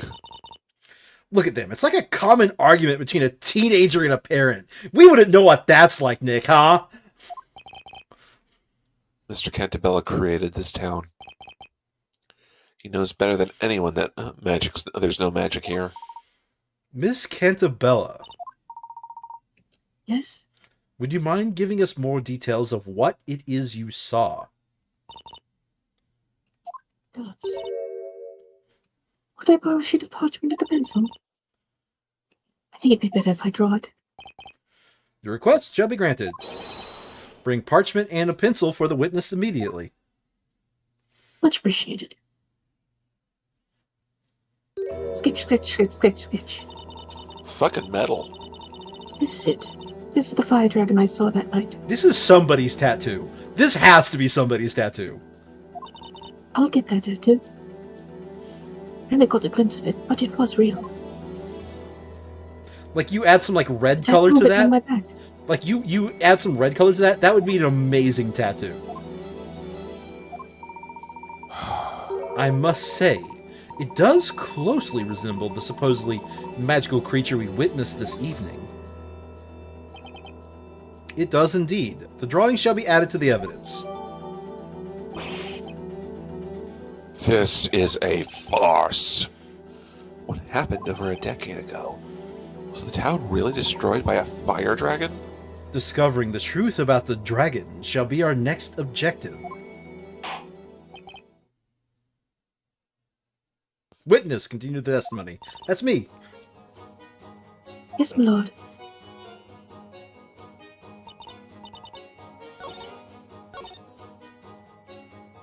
Hold Brought it! calamity. Hold it. Do you remember casting a spell? What? I can't remember that. Hang on! You look rather evil, Father. You look upset, Mr. Cantabella. Pardon me. Did you want something? I'd like to know what you think about Isabella's last statement. My opinion about all this has not changed since last time. It's all just a dream. Listen to me, Espella. You are not Bezella. There was no legendary fire. Father, you have no idea how much I want to believe you. But I just can't. I remember what I saw, how it felt, the heat, the smoke. Magic doesn't exist. It belongs in fairy tales. There are no fire dragons either. Spella seems certain that she saw a fire dragon at the time. However, as long as we do not have any evidence to support or disprove this claim, we cannot make any progress. Do we have any relevant evidence? Anything that could demonstrate the fire dragon? Yeah, we have evidence. What is it, Your Defender? Honor. The defense will present evidence. Dots. Evidence. I suppose you mean evidence that will prove that my daughter's memories of the dragon amount to nothing more than wild imagination? Dragon these nuts, storyteller. Listen to the Defender. On the contrary, I'm pretty positive Espella did see the dragon. What? I thought you had more sense in you. Well, well, aren't we all curious about what the defense has got to show us? Present evidence that proves a dragon... Judge, we just got this evidence. It is, of course, Espella's drawing of the dragon. It's impossible to draw a dragon with so much detail unless you've actually seen it. Like, color it in with red, that would be a badass tattoo. Phoenix, I hate to break it to you, but artists exist. Indeed. And it looks very much like the fire dragon we saw this evening. It cannot be mere coincidence. You can't possibly use that drawing as evidence. And why not? Because she could have just drawn the dragon from this evening. Father, why don't you believe me? I saw that dragon when I was little. This town is my creation. I know everything about it, and I assure you, there's no magic. If there's anyone who can tell you what's possible and what is not, it is me, the creator of Labyrinthia. Okay, what's the mass of the Higgs boson? 0. Your overconfidence has clouded your judgment and is preventing you from seeing the truth. What do you mean? In order to see what is really there, you need to reject biased assumptions and keep an open mind. You are overlooking certain facts precisely because you are the creator of this town. Bitch, I have one eye. I have no depth perception. It's nothing short of insanity. Magic doesn't exist, and yet Espella says she saw a fire dragon. It seems like a contradiction, but perhaps it is not. Mr. Wright? Yes? The solution to this mystery is out there. We just need to find it. Let's go spelunking. Do you suppose you know where it is? Magic doesn't exist. Espella saw a fire dragon. Where is the evidence that bridges the gap between the two? It's the town. I mean, yeah, there's fire everywhere. There's only one way to explain this contradiction. Espella somehow saw the dragon, but it wasn't a magical creature. I will have you both note I did not select it was the town. So it was the bell tower, wasn't it? It was the belfry. Then will you just tell us what it was? That event took place over 10 years ago. What she saw then should still be in this place she was at the time. It's still there. Yes, Your Honor. And that place is the Belfry. I'll do the judge. It's in the belfry.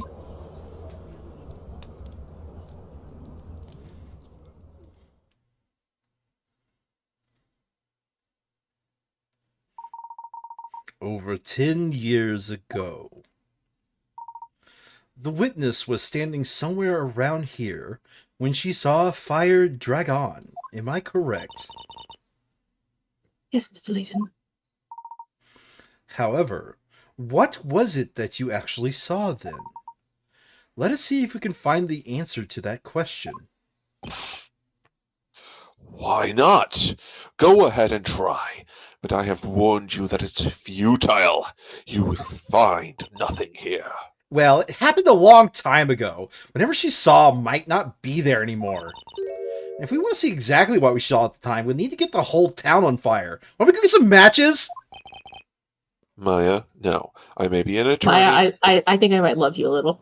but even I couldn't clear you of the charges if you actually committed such a crime, Maya. Oh, do you love her for trying to be a pyromaniac? It's fucking hilarious. I will pretend I did not hear that. Shall we begin?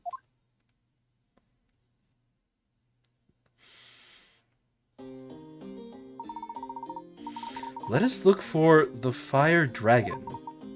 We can see the whole town from here. Look in every direction for something that would resemble Miss Cantabella's drawing. In case you're wondering, yes, it is just as dark on the DS as it is on stream. In fact, it's actually lighter on stream, believe it or not.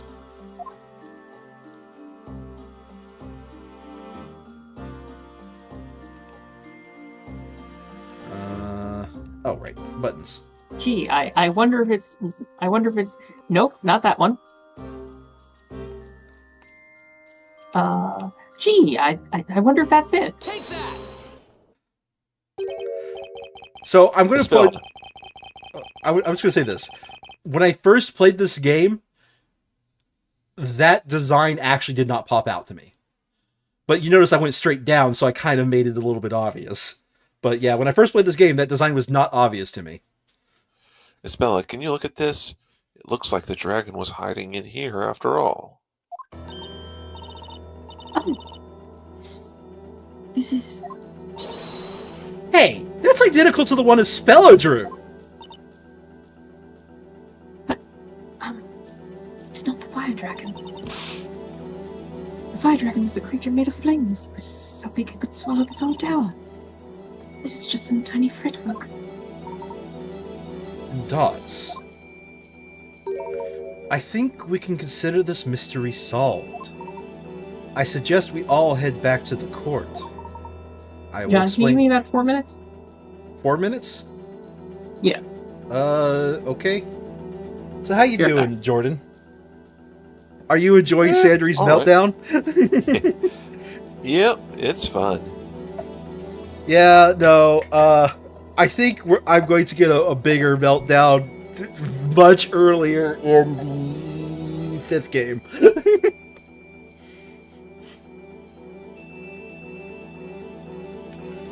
I'm going to be honest here. Thankfully. Oh, go ahead. Yeah? Go ahead. No, go ahead. Okay, I'm going to be honest here. I barely remember Apollo Justice. I actually am personally looking forward to playing that again, because while I might like remember the twist as we go along, like the core story I have very few memories of. So I remember the ending because I thought the ending was pretty cool, right? But the old Apollo Justice first game, I don't remember much about it. I had to be reminded about certain things, about like who the prosecutor was and everything. I am looking forward to that when we actually get to it. Anyway, what we're about to say? It's slipped out of my brain. Yeah, that's why I said you should go. Yeah, the unsure if we're going to actually play the DLC case for the first game, but I want to because it does introduce a character that's important for the Apollo Justice trilogy. I'm going to try to at the very least.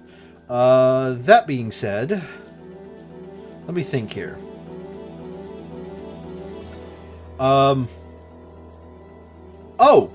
Jordan, I believe a few streams ago I showed you this manga, right? Yep. I finished it like a few days ago. Finally, you know, I like taking my times. It seems to be pretty good. Best I can describe which Final Fantasy it is. It's probably closest to Tactics, because when people die, they leave behind crystals. Huh.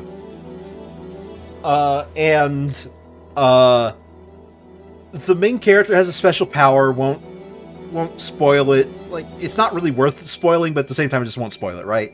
The main character has a certain power, but the thing that they learn is that, like, certain, like, Final Fantasy staples, such as, you know, life or the Phoenix Downs, right?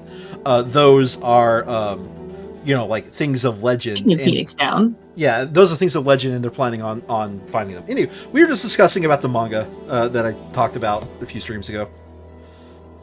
All right. Dots. What's gotten to Mr. Cannabella? He looks paler than you do with a cold. I have no idea.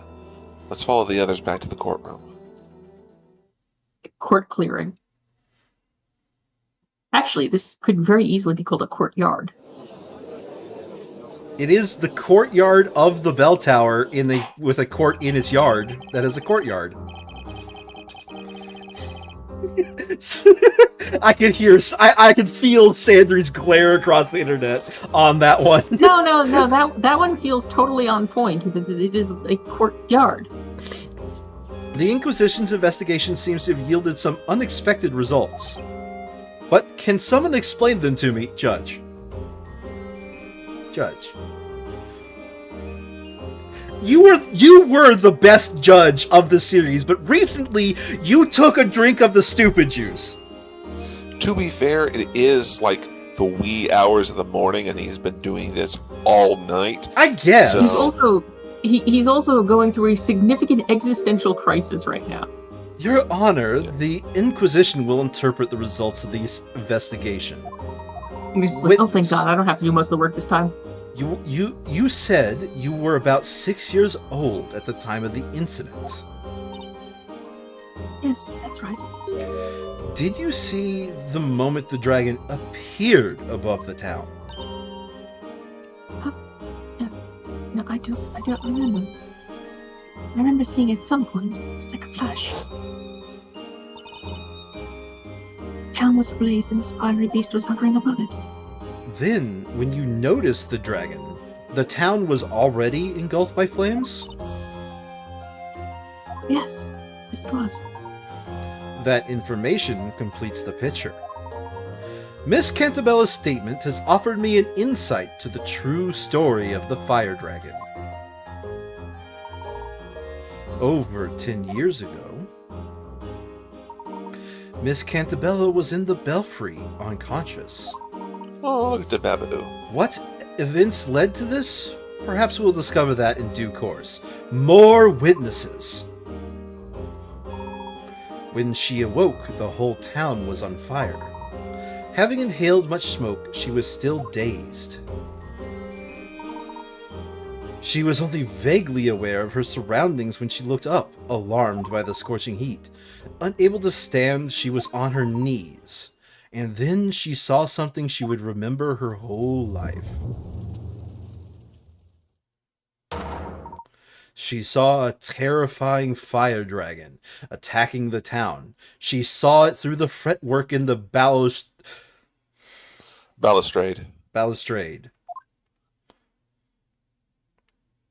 Or balustrade, one or the other. I was wanting to pronounce it like that latter, but I wasn't too sure. The shape of the dragon against a backdrop of the town being swallowed up by flames became imprinted in her memory. That is the truth about the fire dragon. Oh, that's a bit of a letdown, really. This is what I have. But I was quite rich. This is what I have deduced. Objection, the prosecutor is testifying. Dots, I don't care anymore. It wasn't a monster. Miss Cantabella, the illustration you have drawn us bears an uncanny resemblance to the firework in the belfry. You saw the dragon when you were confused, possibly mildly asphyxiated from the smoke. There was no magic and no magical beast. Alex, You believe a stranger, but not your father. So typical of teenagers. You should have listened to me. You didn't have evidence. you tried to convince me that I saw nothing. That it was just a dream, and it was not a dream. And now all that mystery has been unraveled. Can we not end this trial and go home? No, 5 more witnesses. Objection. God damn it. As much as we'd like to, I'm afraid it's still a bit too early for that. It is literally Do 4 tell a.m. why. What else do you want from us? There's just one more problem I'd like to solve tonight. Liar. One more? What on earth could it be? Miss Cantabella, we've ascertained that you were in the belfry when you saw the dragon. However, that creates a new question. How did you get there? I used my feet. Yeah, neither. Oh, As expected of an ace attorney, Mr. Wright, it seems you have noticed the problem too at last. In order to access the belfry, add that at last. you need to use the bell tower mechanism. The mechanism that can only be set in motion with the pendants. Indeed. Miss Cantabella, did you have your pendant with you at the time? Of course I did. I always have it with me. Hey, Sandra, you are getting really soft. Yeah. Why did I have that pendant? I can't remember it at all. This pendant is not just for show. It's the key to the belfry. Why was she carrying it around? We must also not forget that one pendant does not suffice to operate the contraption. 2 of them are required. 2 pendants. Miss Cantabella, are you certain that you were alone in the belfry? No, I wasn't alone. I was there with a friend. What friend? No! It's Kitty. Eve, where did you go off to? The friend you mentioned, was it this kitty cat? Yes, she's my best friend. We've always been together. Without Eve, I would have been so lonely. Oh, the kitty's always appearing out of nowhere to keep a spell company. Of course she does. After all, Misella's always accompanied by a black cat. What you saw from the bell tower when you were little was so terrifying that even an adult would have been scarred for life. The town burned in front of your eyes. You thought you saw a fire dragon. You see, your memories have been twisted by the horrors you saw. What do you mean? The dragon you saw wasn't real, and I suspect that the friend who was with you in the bell tower might not have been that cat. No, it was her. It was Eve, my only friend. Miss Cantabella, the pendant needed to access the belfry is too large for a cat. Are you following? If Eve was with you, then it would have been impossible for you to enter the belfry. Ah, Wait, Inquisitor, where is all this going?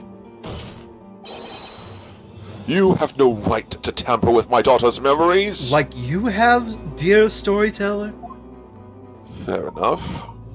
You are right, of course. No, he's not right. However, neither do you. Nor should you attempt to cover up the truth. Ugh. no, you're wrong. Eve was my only friend. Think about that day again, Miss Cantabella. You went to the top of that bell tower with a friend who also had a pendant. You're trying to convince an incredibly suggestible girl to believe something. Of course she's going to agree with you. Well then, why don't we have the defense present some evidence? Can you prove, even though it's the Inquisition asserting this, the defense has to... Can you prove that somebody was with Miss Cantabella to Belfry that day? I'm just a bystander, dude. What the fuck? Son, I'd very much why like is to this my fucking see the problem? evidence, defense, about the prosecution's claim. Make his claim for me, defense. What? Why me? It was the professor's idea.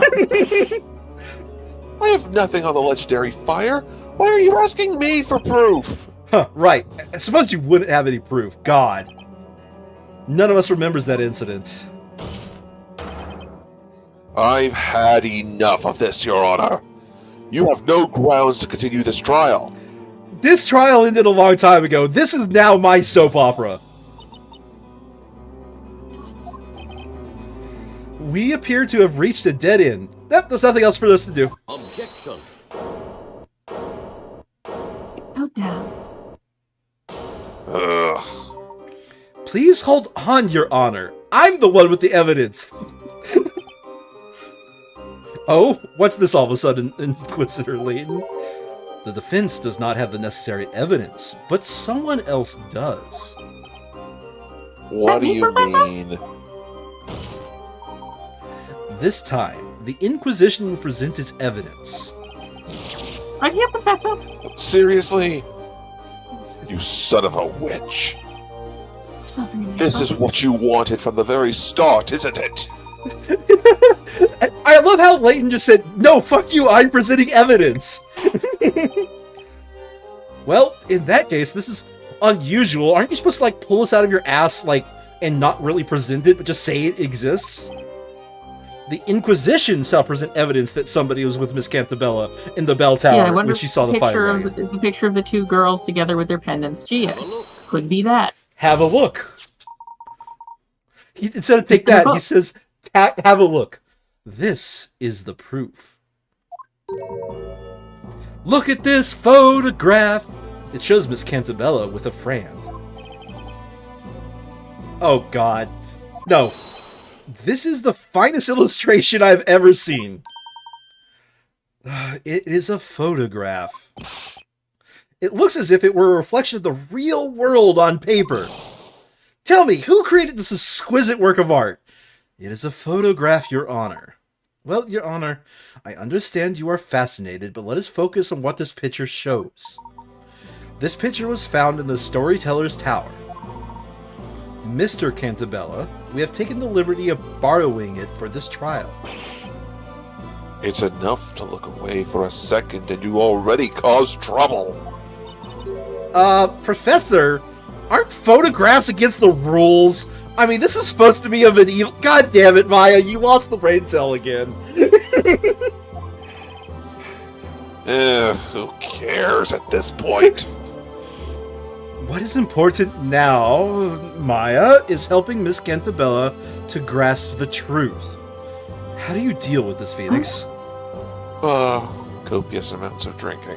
And in this case, the end justifies the means. Actually, that's probably accurate. Lawyers have an incredibly high rate of alcoholism and other drug abuse and other substance abuse. Please take a close look at the two girls in this picture. Each of them is wearing a pendant. Why, that's so! These are the Belfry contraption pendants. We know that one of these girls is Miss Cantabella. But then, who is this other cat? Would it be the other person who wears the same fucking headdress? Accused, do you have any idea? Oh, it's Isabella, are you okay? It doesn't look like she is. It's Speaking of existential crises, and the other girl is. I don't know. Hey! Isabella! Your Honor, stop this trial. Stop it right now! Can't you see you're driving Isabella into insanity? Objection. Her mental patterns are no consequence to this. It is just the opposite, Mr. Cantabella.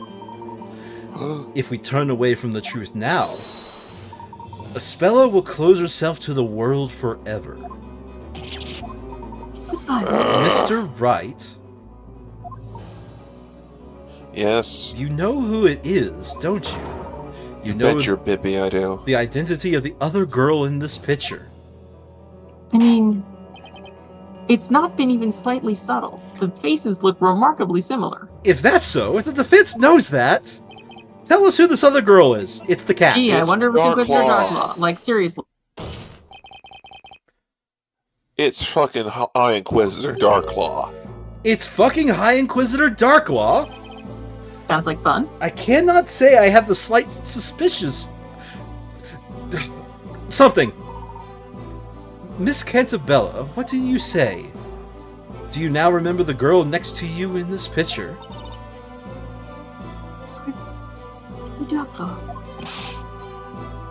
This is crazy. What are you basing this preposterous claim on? But, Mr. Cantabella, this girl has the same headdress. Resembles. That's just your personal opinion. It's meaningless in a court of law. Stop telling us about your big booties. Objection! I have to correct Shut you the on that. fuck up. He's the finder of fact. His opinion is in fact entirely relevant. He's the one who draws the fucking conclusions. Okay, you, old wizard dude, shut the fuck up. What? The definitive proof the girl is Darklaw is... I'm just gonna throw a hint coin to Please. It's the pendant. Yeah, okay, it has to be. Take that! This is the proof. The pendant needed for that contraption in the bell tower. I've got Miss Darklaw's testimony here. How? She said the pendant was hers. Oh, not gonna answer that, are you? And so, we established this last time. The other girl in the picture was definitely Miss Darklaw. Is it really? Meow. Eve? Did you abandon me? Oh, I'm all alone. Where are you going?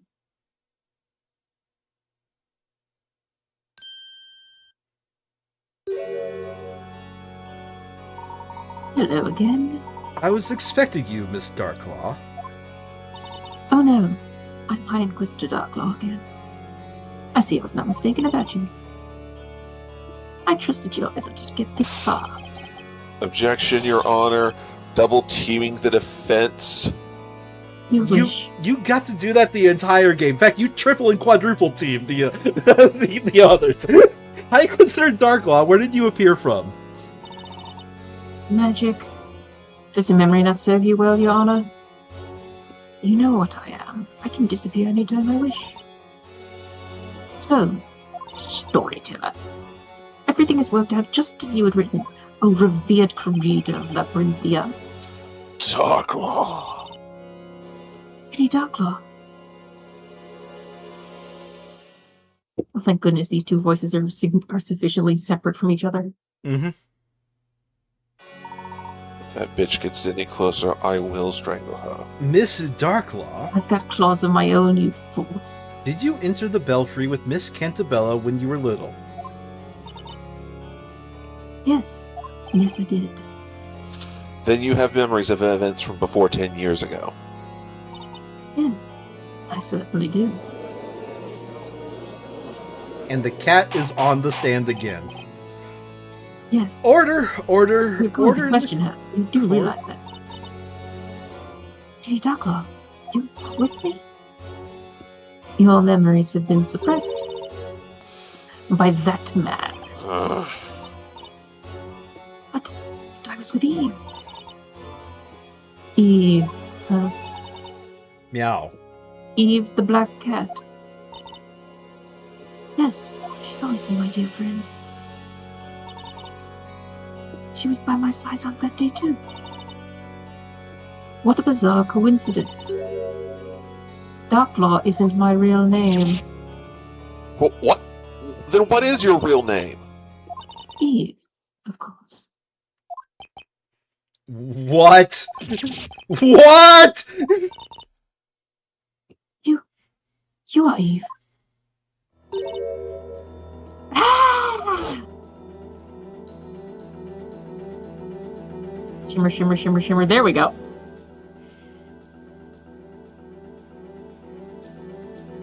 Eve. Yes, Darklaw is the name I came up with for my OC. My dear friend. Eve. Tell me, that flashback. Was it real? Darklaw, why are you doing this? Are you trying to undo everything I have accomplished the past 10 years? No, you've already ruined everything yourself. What is it that you want? What I want? My aim is to make the truth known so that everything returns to how it should be. Hey, Jordan, in between your lines, could you look up how much is left in this trial? I want to make sure we're making it. Miss Darklaw, will you tell us what you remember about what happened then more than 10 years ago? I just assigned him to do something, so tell me when you get the guide up. I have it up right now. Okay. We're coming to a close on part 1. We only have the one last part and the last puzzle. Fuck. Okay. That is more than. That is annoyingly. That's a lot. That is annoyingly a lot. Let's keep going. It would be my pleasure. I'm so glad she's back. She's so much fun to voice. It was the very day of the fire festival. Spella and I were up in the bell tower. The wind was strong that day, and the sun had set. The festival began. It's true that the whole town burned down that day. The fire consumed the buildings, the people, turned them all into ash. We were the only survivors. We stayed in the belfry while the whole world below us was eaten up like hungry pigs.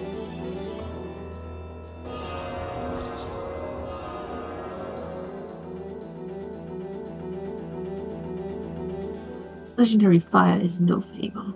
It happened to you more than 10 years ago. Just after the DL6 incident.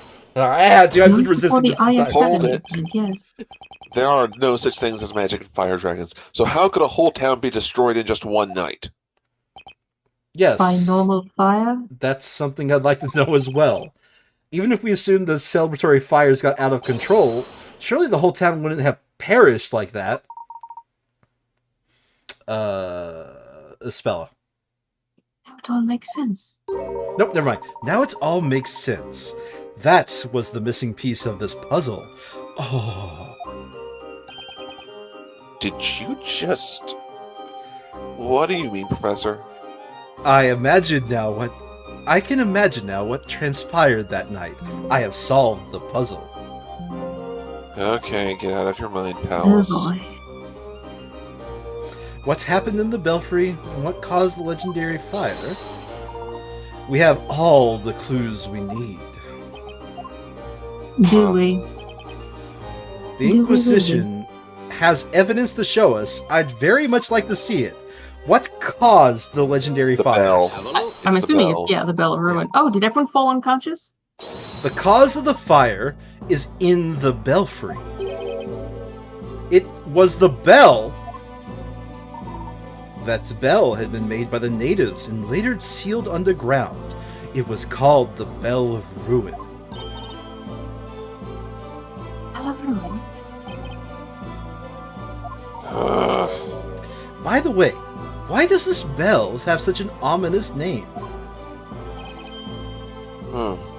Could it be because it's made of pure silver? That is a lot of silver, by the way. Pure silver? What's silver, by the way?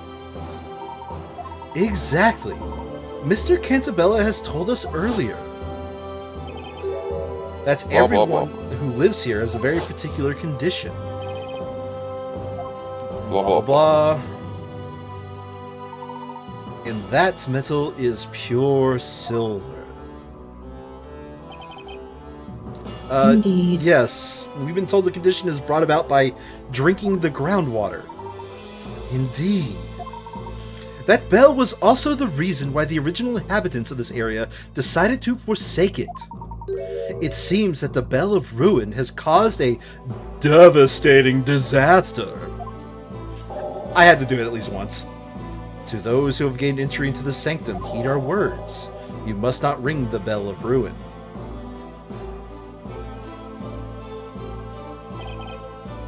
I can't help but to wonder what this disaster bell had caused. An enormous bell made of pure silver, and the locals with their peculiar condition. It's not too hard to imagine what happened. It was probably the same calamity as what happened over 10 years ago. Very close to the DL6 incident. And that is? The DL6 incident. Well, what disaster happened to this town before Labyrinthia was built? This, my friend, is the Phoenix twist. The legendary fire. Now let us contemplate the following scenario. What would happen if the Bell of Ruin were surrounded during the Fire Festival? Oh, Everyone who heard it would fall unconscious. As it was an annual festival, all the townspeople were assembled in the town square. Oh dear. Therefore, on the night of the Fire Festival over 10 years ago, all the residents instantly lost consciousness when the bell was struck. oh no. Nuts.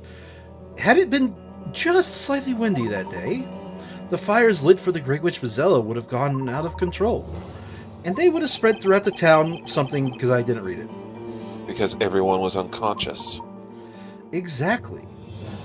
That also includes the two girls who were in the belfry. Isabella and I. There's a You reason were- I no longer drink the water from around here. You were the closest to the source of the sound, so it was inevitable.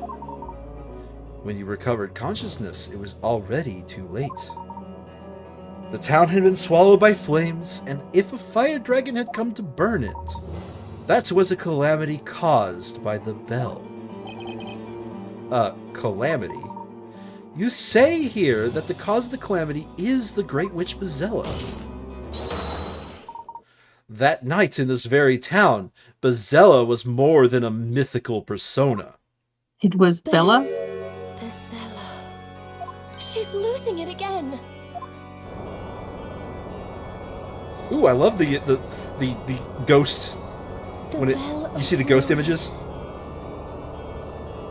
Yeah, the weird flickering. Yeah. Bazella.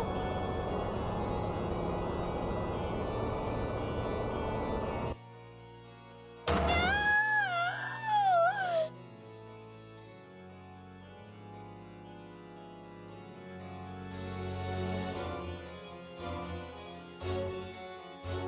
All right. Here's the problem I have with how much time is left. It's not enough for a full stream. Do you want to Yeah. push forward, Sandry? How far is forward though? Like that's the thing. Because 11:15, 11:20, but we're probably looking more like midnight. I don't think it's going to go to midnight. Definitely not. I am not in any way confident of that, John. I I am really wish ve- I were. Okay, midnight my time. By the way, like it's definitely not going to go to midnight my time. It's probably That would be 1 a.m. my give time, it 40, John. 45 minutes after stream. 45 minutes after stream is a long time.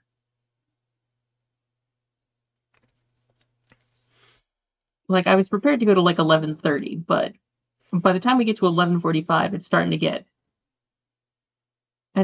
real pushy. Well, we've got 40 minutes until 11:30. Well, may I propose that after we finish finish this next stream, we have like a discussion? I mean, we can't. I could maybe load up that one trial been threatening, but I don't think Sandry wants to do two Phoenix Wrights in a row. Which the DLC trial for the DLC? first game. Good news, it doesn't contain Maya. I've seen part of it before. I don't remember much about it, but I have seen part of it before.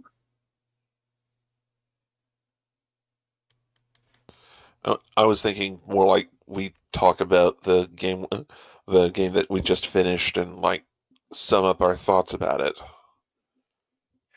guess it'll just have to be a short stream. Because we're probably looking at least an hour left. We've got about 12 minutes before 10 o'clock. Yeah, I know. And I try to actually I still have some stuff I try to get done before Yeah, no, I get it. That's why I was asking you about it. Yeah, no, No, and if we were a little bit further along, I'd probably say let's go for it, but we're at a natural stopping point is also the thing. Yeah, I just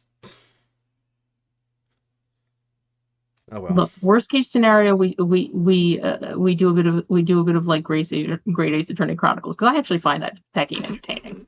I love that game. It's stupid. It's incredibly stupid, but I find it entertaining.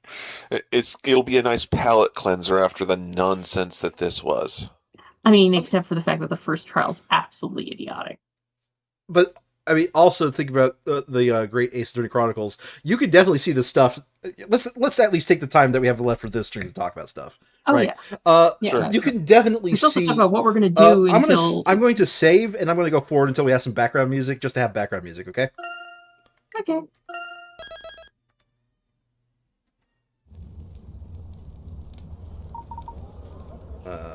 We're ignoring this just to try to get some background music. Ignore all this, guys. Blah, blah, blah, blah, blah.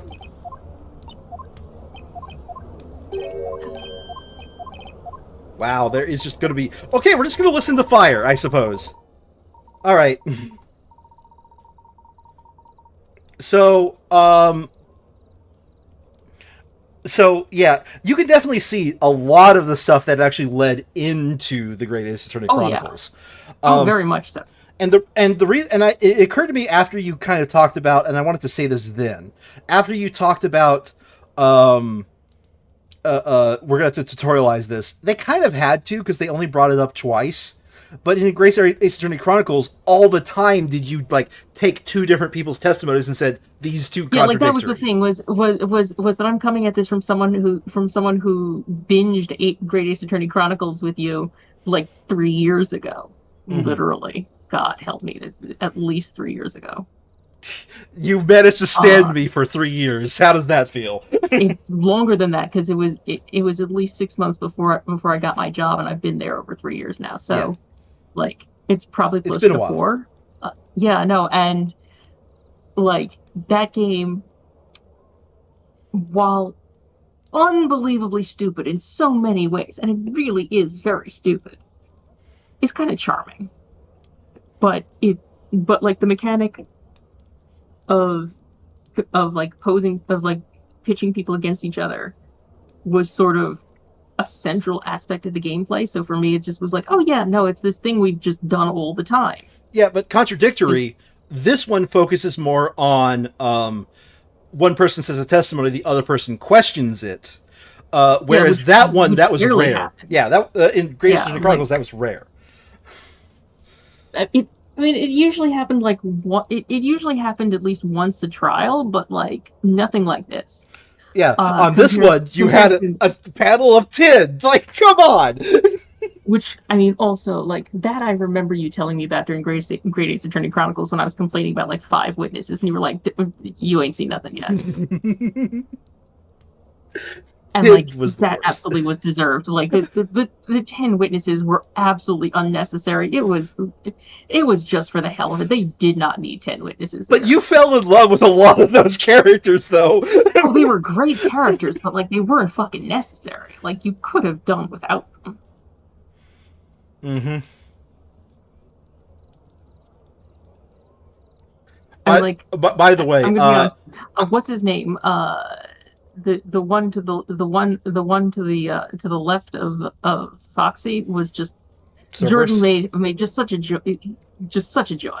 Cerberus, the one. Yeah. Otherwise known, if it had been released like a few years later, he'd probably be known as Simperus. Yeah, pretty much. It was just such a joy to listen to. Just so much fun. Yeah, thank you. I thought Treadon You was. seemed like you were having a blast with him, also. I thought Treadon was hilarious. To be honest, they both were. They were just so gloriously like indulging in the absurdity. Mm-hmm. Like several of the characters were just sort of bland, normal people, and then you had the characters who were just unbelievably silly. And while they weren't necessary to the story, they were at least entertaining as fuck. So, Sandri, I know you don't always view my the stream titles. I just want to let you know that on YouTube, I did this knowing full risky that you would actually read this. The YouTube titles, next you're going to tell me this isn't an isekai. Because the whole thing, the thumbnail was, magic isn't real? That's impossible. So, when I stepped away for a minute, I happened to have a quick word with Peanut, and she raised a question that I'm sure they will get to, but is definitely a question. Go on. So, there's been lots of people signing contracts right and left. What about Phoenix and Maya? Did they sign a contract, or did they just get kidnapped? All of them are just cool with good it. Question. As far as I can tell, all of them are just cool with it.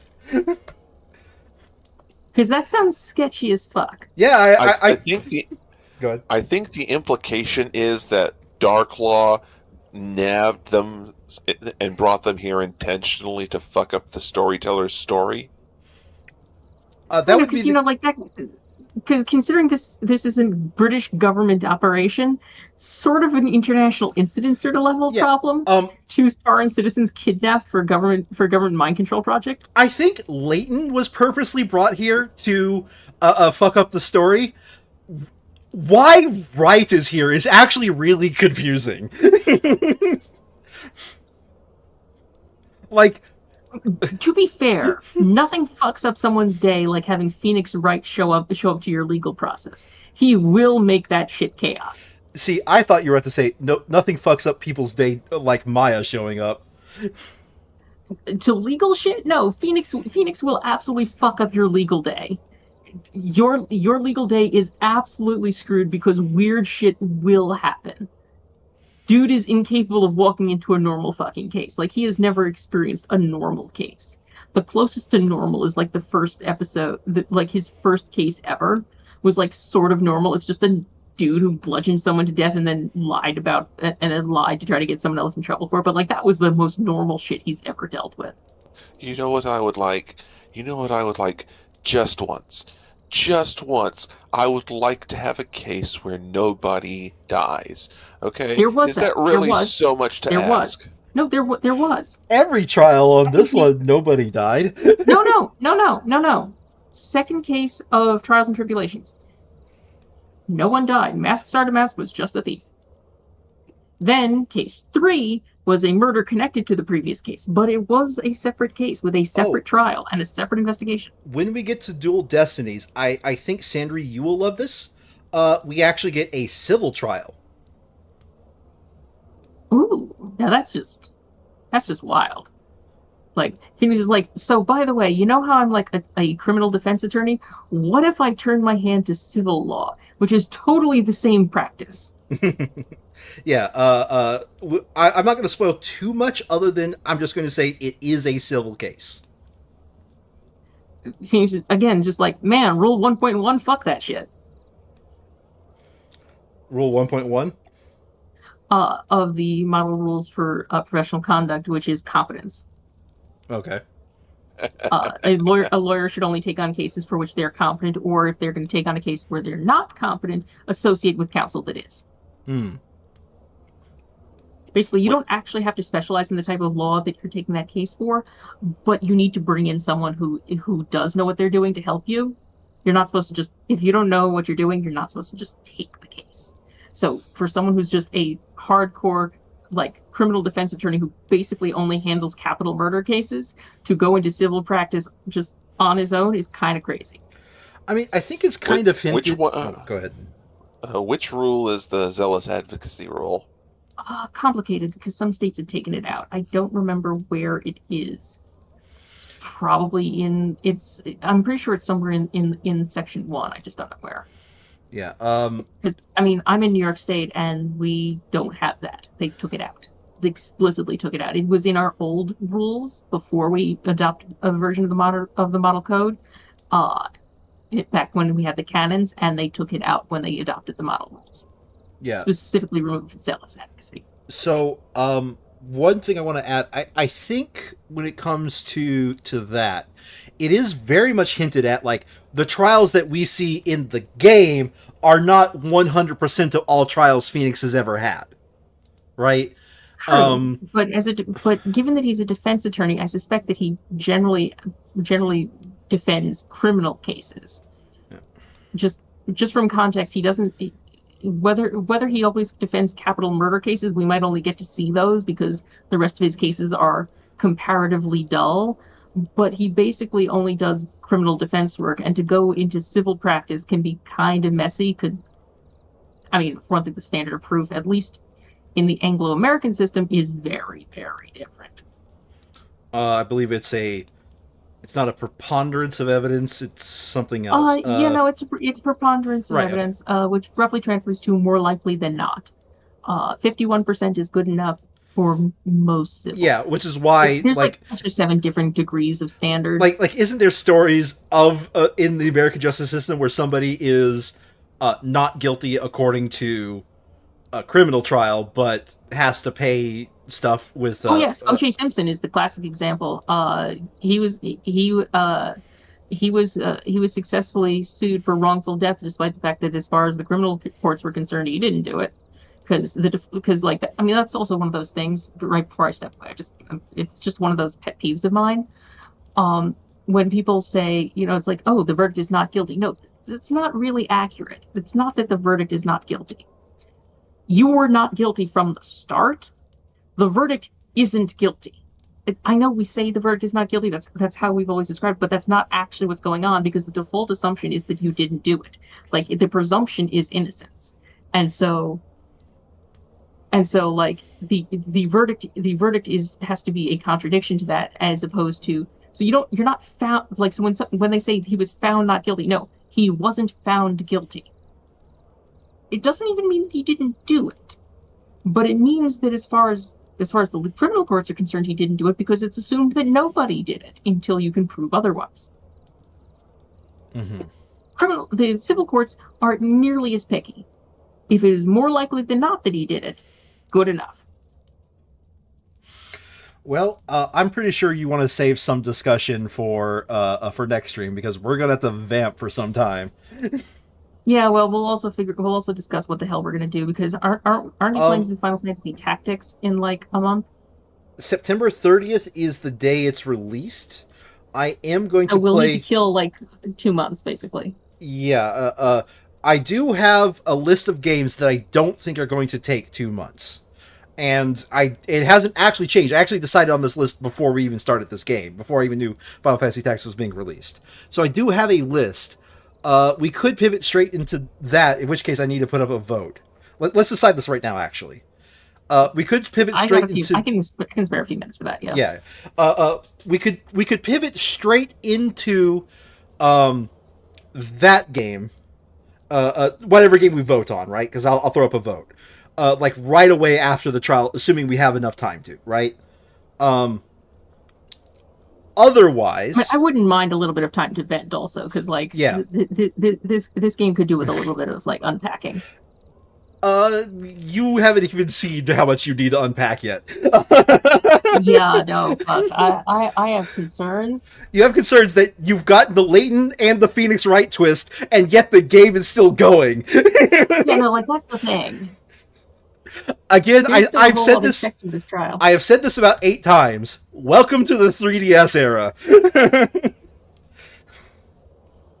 I stand by my statement that I've made repeatedly, which is that they were like, cool, we have all of this extra space, but we're married to this 5-trial setup, so we'll just extend the trials rather than adding more like separate trials. Mm-hmm. Right, where was I going with this? Yeah. So we could either switch to that game we vote on, in which case I do need to know now so I can throw up the vote, right? Or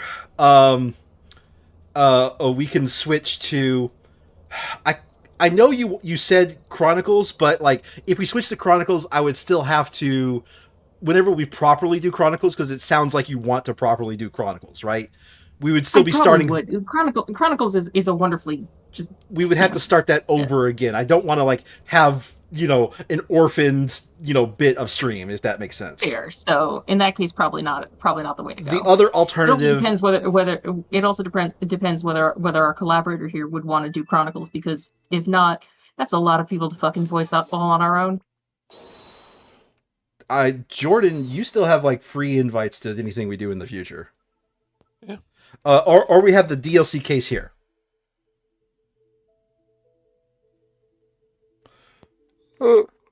Sorry, I'm starting to nod off a little bit. I need to hop off and hop in the and get ready for tomorrow morning. So, Yeah, that's are you fair. cool with whatever we decide here then? yeah, basically, Okay. I'm just along for the ride. Yeah, or we have the DLC case here, which I don't personally mind orphaning off, splitting it off into a separate stream. Yeah, no, I look, I'm just grateful because there's only so deep I can pitch my voice, and this one here actually has can like his high end is like at the low end of what I can do. Oh boy, have you ever heard my high end? I believe you got upset at me one time when I did it. Sounds like you're on fucking helium. Yeah, well, I mean, We What the represent the fuck was Lollipop that? Guild. We represent yeah. So, Sandry, which one sounds more like you would want to do? I don't know. It depends. It depends what we're going to be doing as our filler game. Like, Okay. Well, I'll go ahead and give you a taste. I've come to a realization recently that time travel stories are some of my favorite. So I've got a list of stories that are stuck in like time loops. sure. I hope it's not Ghost Trick. It's not Ghost Trick. Good, because that's kind of long. Also, that's a spoiler. Not really. It's in the first like. No, you don't know it's a time loop until the very end. You die and then start over like 30 seconds in, Oh. and then like loop that almost immediately. Wait, have you read or watched it all? All of it? No. It's a bigger loop. Oh fucking hell! Don't spoil it. Fuck Shutakumi. But no, it's not Ghost Anyways, Trick. Well, anyway, good night, everybody. Take care. Good night, chat. I'm going to go ahead and throw up the game for voting. And we'll just make it audible, okay? All right, no problem. I'll catch you later then. Yeah, catch you later. And for Take care. everybody in Twitch and YouTube, thank you all for watching and see you guys next time. Bye-bye! Bye, y'all.